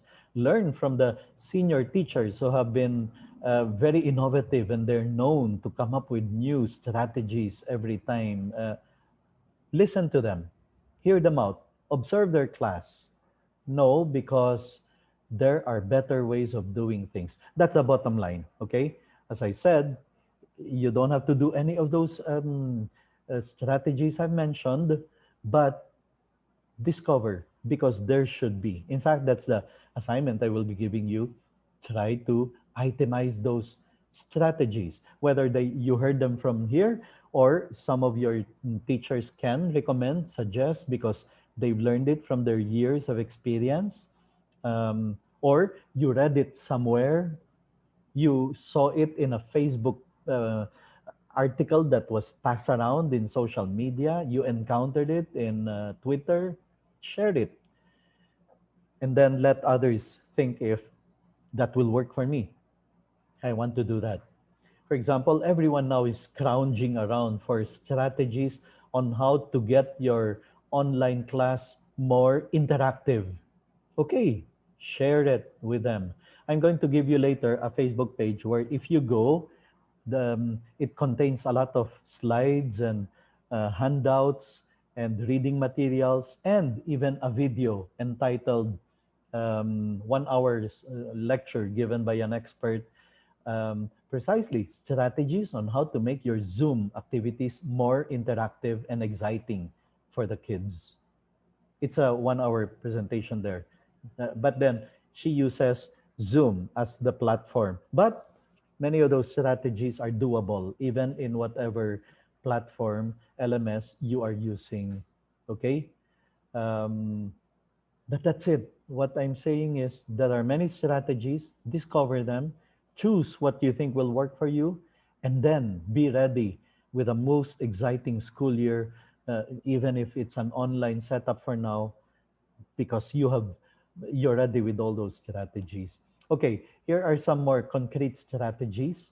You can do this online or face to face.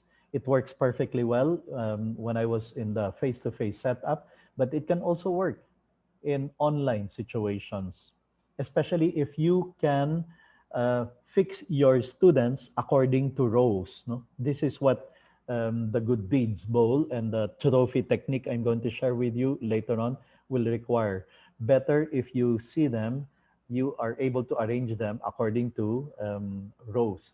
In Zoom, many times it's not doable. They are not in rows. They are put there according to their appearance or alphabetical order. No? Okay, so how does the Good Deeds Bowl work? I mentioned earlier, the complaint of some students is, Sir, wala nang nakita ang aming teacher kundi mali. Yan. Lagi na lang kami pinapagalitan pagka napapansin niya yung mali. Pero pag ginawa namin ng mabuti, walang comment, NR, no response, na wala. Okay, here is a strategy to be on the lookout for the good deeds that students do. I usually would have a pack of marbles and a bowl, yung parang fish bowl that the students can see inside, no? Or kung mahirap kumuha ng maraming marbles, okay, you can use pebbles, small pebbles that you can pick up along the road. Kung wala kang ganon, you can just, yung mga paper that you form into like a small, tiny ball like that. And every time you catch someone doing a good deed, that deserves a marble in the good deeds bowl. John, I heard that you tutored Joanna because she was sick. She was fantastic. Good job. That's kindness. That's what it means to be kind. You have made the class win a marble in the good deeds bowl. I'm going to put it here. So this is now how much good work has been done. Uh, Today, everybody submitted complete. Good job. That's what it means to be responsible. That deserves 5 marbles in our good deeds bowl. Punctuality. Good job, guys. Come on, let's bring in the good deeds so that we can fill up this this bowl with good deeds. In the online, I mean, in the face-to-face setup, that's the perfect way, for example, to give recognition to lines, rows that are orderly. That row is always orderly. Good job, guys. You have made the class win 2 marbles in the Good Deeds Bowl. Keep it up. Now let's see if the others will follow. Of course, the others will now follow because they want to contribute to the Good Deeds Bowl. Um, John, I heard you lent Joey a ball pen. Good job. That's what it means to be considerate and to be helpful. You have made the class win a marble in the Good Deeds Bowl. So the objective now is for them to do as many good deeds and for you to catch those good deeds, as many of those as you can, because the objective is to fill up the bowl with good marbles, with good deeds. Marbles equivalent to good deeds. And it will take time.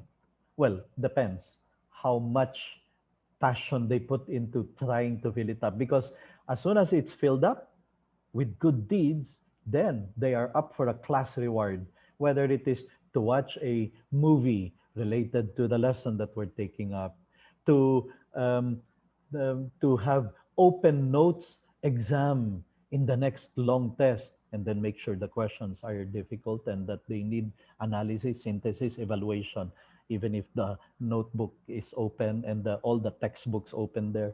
Or we're going to play a quiz B. I'm going to split you into 2 groups and then we're going to have a quiz B, quiz competition.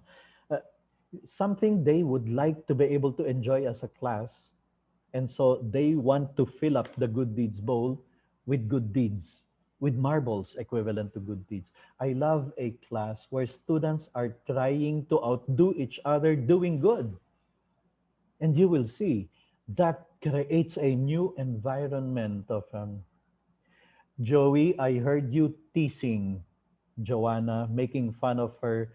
Sorry, but you made the class lose some marbles in the good deeds bowl. So there can also be demerits. I mean, this good deeds is representative of the good deeds they do, and any bad deed they do also affects the good deeds bowl. And I like it because you are reinforcing moral behavior. You are rewarding good deeds, not the person, but the good deeds.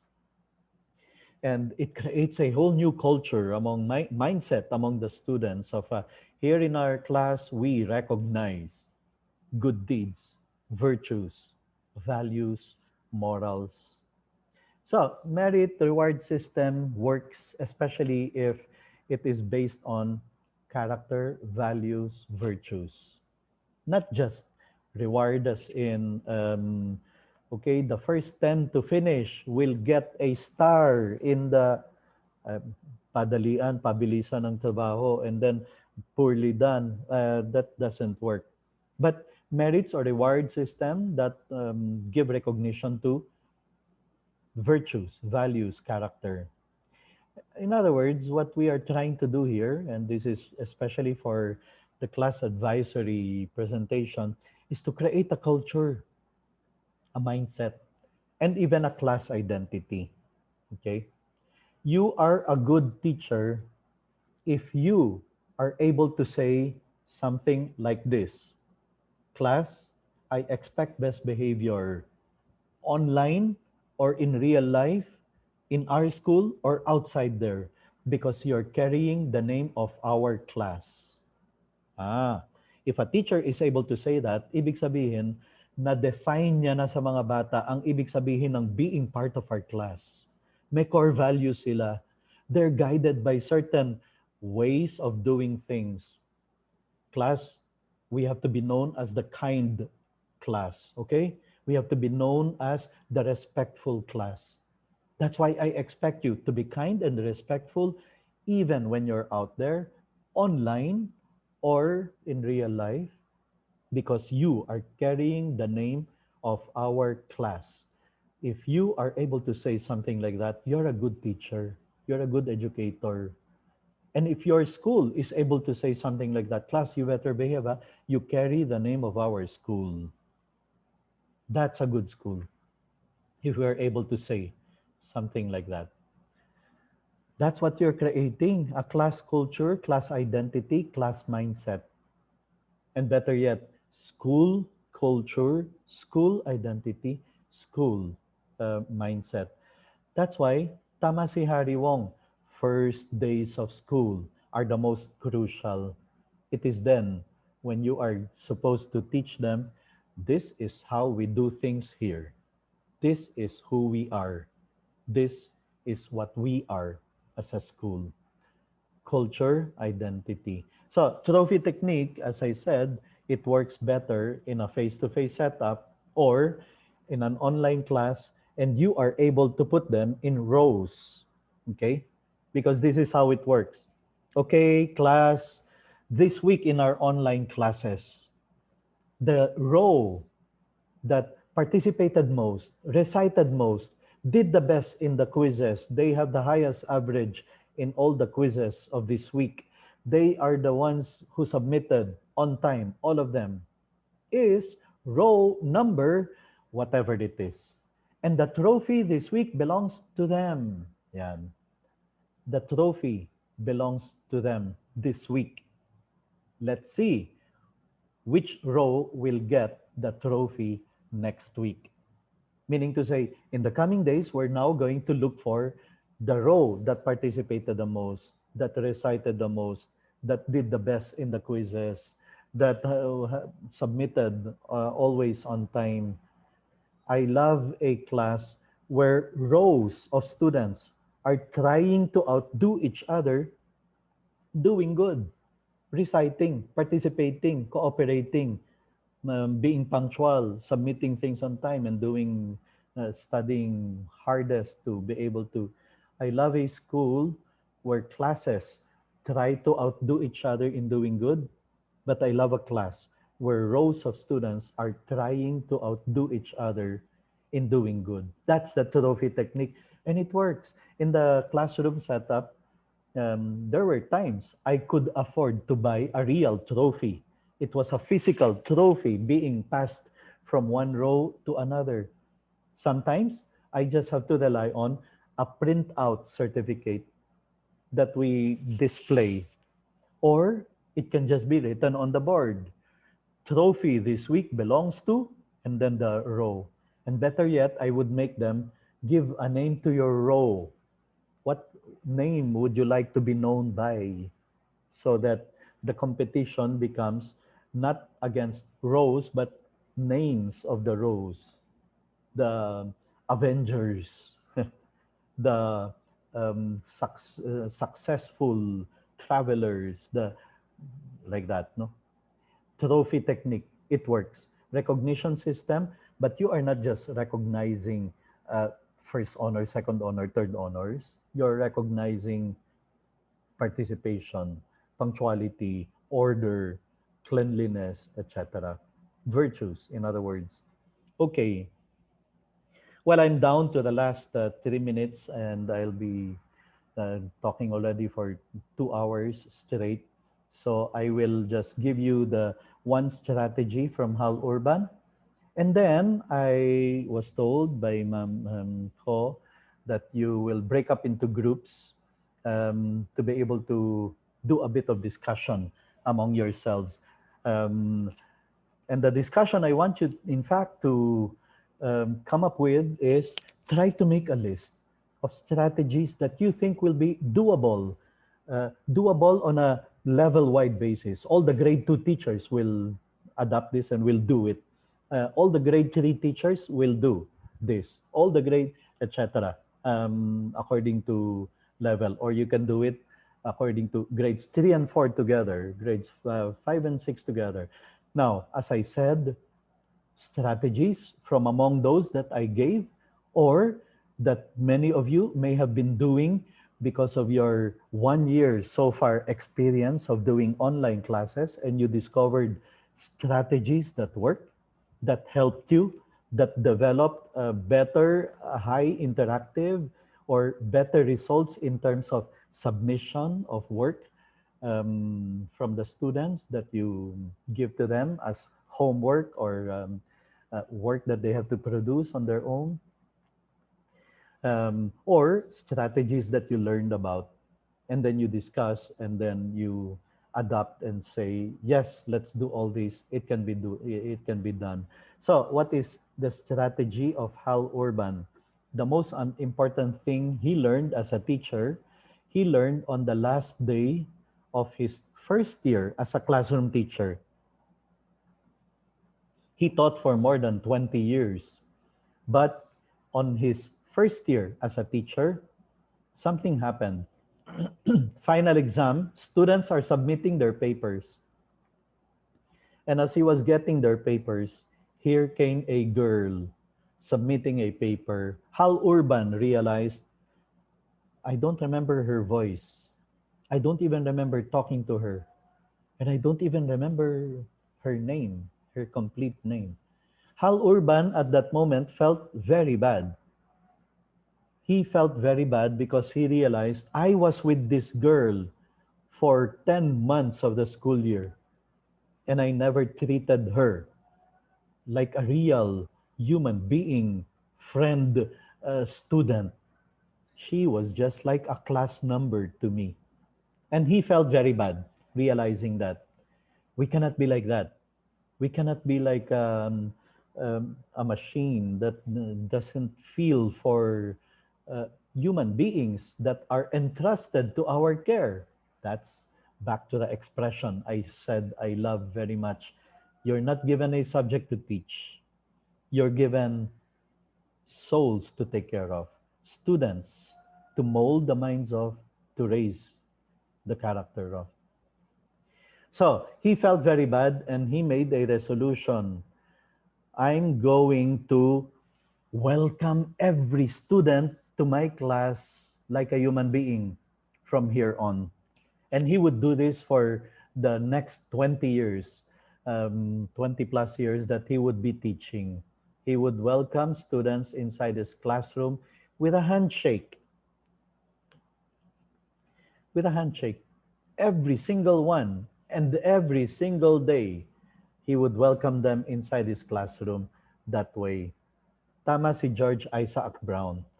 Never let the demands of your job cause you to forget that each one of your students is a feeling, thinking human being. For education to be effective, it must be personal. So he would welcome them with a handshake because John Dewey said the deepest urge in human nature is the desire to be important. The deepest urge in human nature is the desire to be important. John Dewey. So he would welcome them with a handshake, eye contact, and a smile. Some of them later preferred a high five. Okay.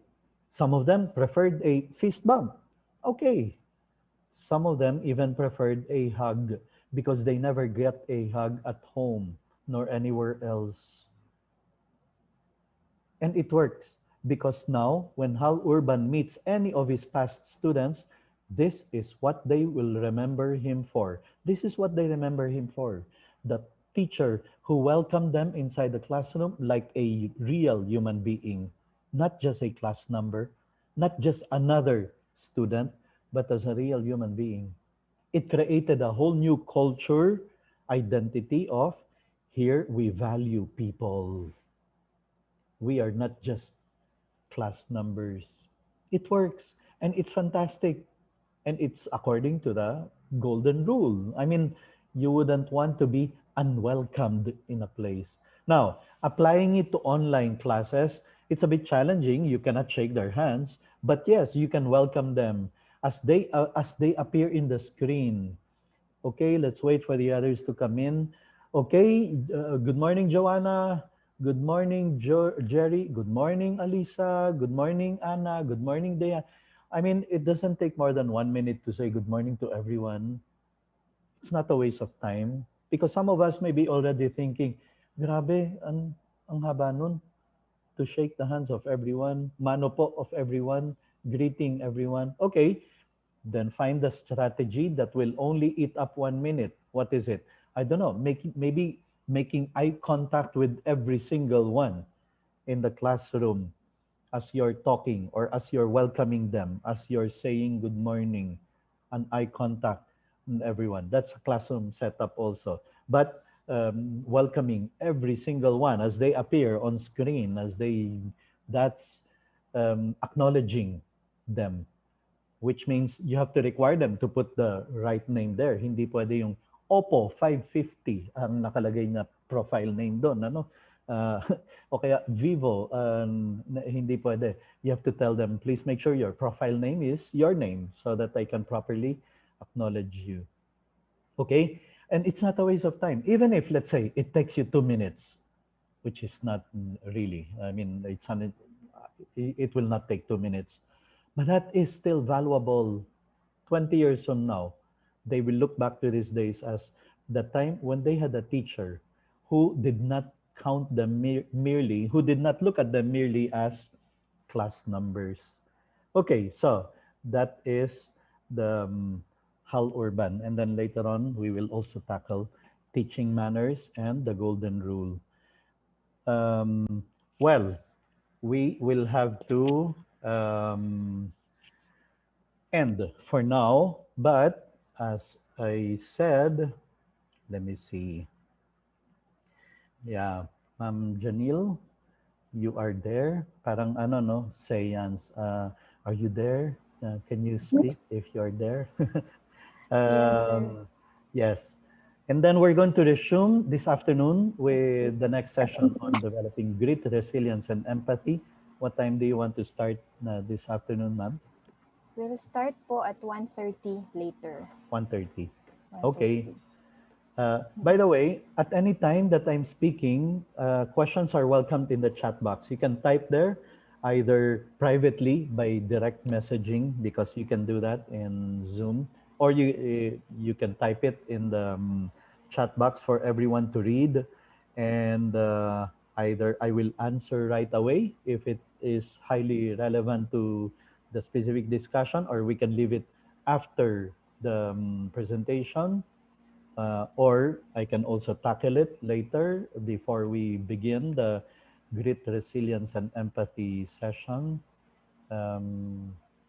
There. So I hope those strategies are helpful, or I hope that at least that should give you an idea that oo nga, there are still many things that we can do to make our teaching more effective and our task of forming character, molding minds more pronounced, because that is really what we are after, that is what we want to do.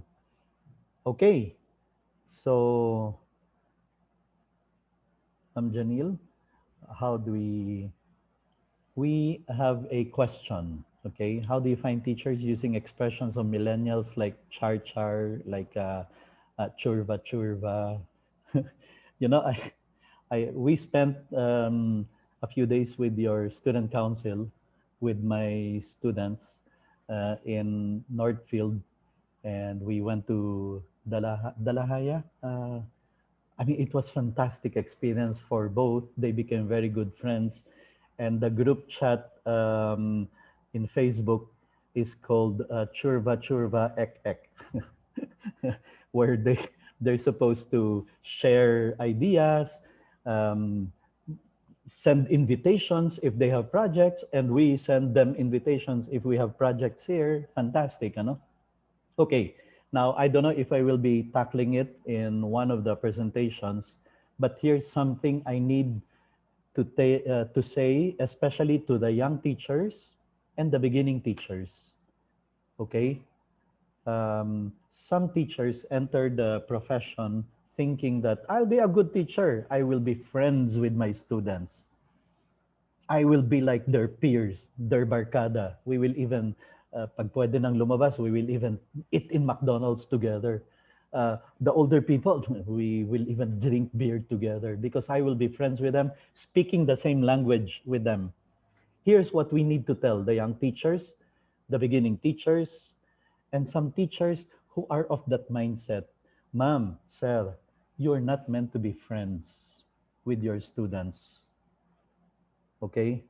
So stop the ambition because you will never be friends to them. You should not be friends with them. You should be role models to them. And that's what they are looking for, not barkada. Look at their Facebook, ang dami na nilang friends by the hundreds.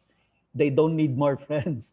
What they need is someone they will look up to, a role model. And that is what teachers should be.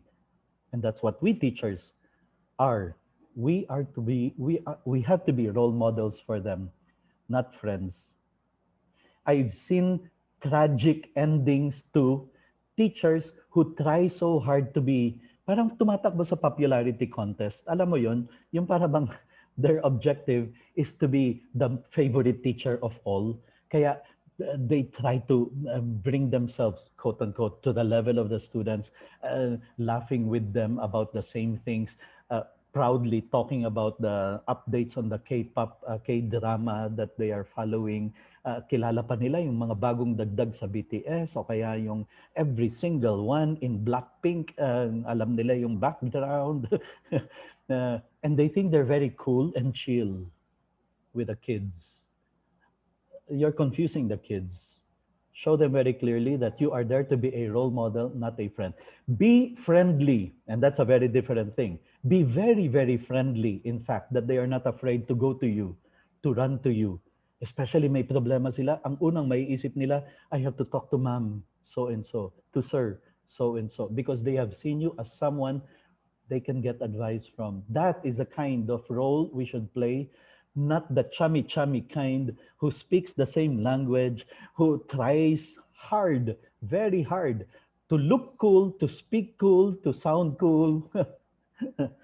I've seen tragic endings to that where students start getting confused. One day the teacher gets angry at the class, reprimands them for not studying hard, and the students get confused. Kala ko ba, ano ka ba talaga? Kumain pa nga tayo McDonald's nung Saturday, sama-sama tayo. Tapos ngayon, nagagalit ka sa amin. They're confused because they didn't see you anymore as who you are supposed to be. A teacher, a role model who sets the standard high for them. So that's the answer to my question. That's what I say to those who speak the same language. But yes, we have to be more or less in the know about ano yung sinasabi nila, but not to be like as if running in a popularity contest. Not so that we will use them ourselves, mga churva yung but at least we understand them. We know what they're talking about. We know what they mean when they say this. G ka ba? G? Anong G? Go, sama ka ba sa amin on Saturday? Yung mga ganyan, yung carps. Carps. Alam niyo yun, yung expression sasabihin ng mga bata.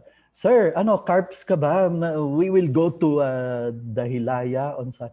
Anong carps? Carps, carpet, rug. Are you G? Are you G? Are you go? Yung pala ibig sabihin ng carps. Okay, sige. But don't try too hard. I mean, and besides, if you ask them, what's the meaning of that? Hindi ka nila biglang iba-block off. No? I mean, they're very understanding. But not to try too hard to speak their language to the point of we sound pathetic. I mean, I've seen that, no? Teachers trying to be cool speaking their language, but you listen and you think, oh, this teacher looks pathetic. Okay, I hope I answered your question. I hope I did not put anyone on the spot as well. I mean, the point is we need to say this to young teachers because many times they're the ones who fall into the trap of seemingly wanting to be liked, trying to be popular, trying too hard to be the favorite of everyone. We do our work very well. They will love you. They will like you. We are caring and kind and really considerate of them. They will like us. No need to try very hard. Okay, how could you? Yeah, that's the question. Okay, so Ma'am Janil, you're there. Yes, sir. Yes, sir. Okay. Thank You will you take very over. much. I will make you the host, um, Okay. so that even if I log out, the meeting room is I continues to see. be open. Okay, make host Okay. there. So you're now the host, and I will leave you the. I hope you know how to use the feature of breakout rooms. Yes po. Okay, great. I will, from my end, I will stop the recording. You can continue doing Yes. the Yes, recording sir. on your end. Okay, Okay I po. hope it has been useful 2 hours. Enjoy your lunch break as well later. I'll see you again after lunch. Okay, so bye for now. Thank you so Thank Thank much. you, you, sir. You're Thank you, sir. sir. welcome. Thank you. Take Thank care. you, sir. Okay, Yes. I'll see Thank you you, later. sir.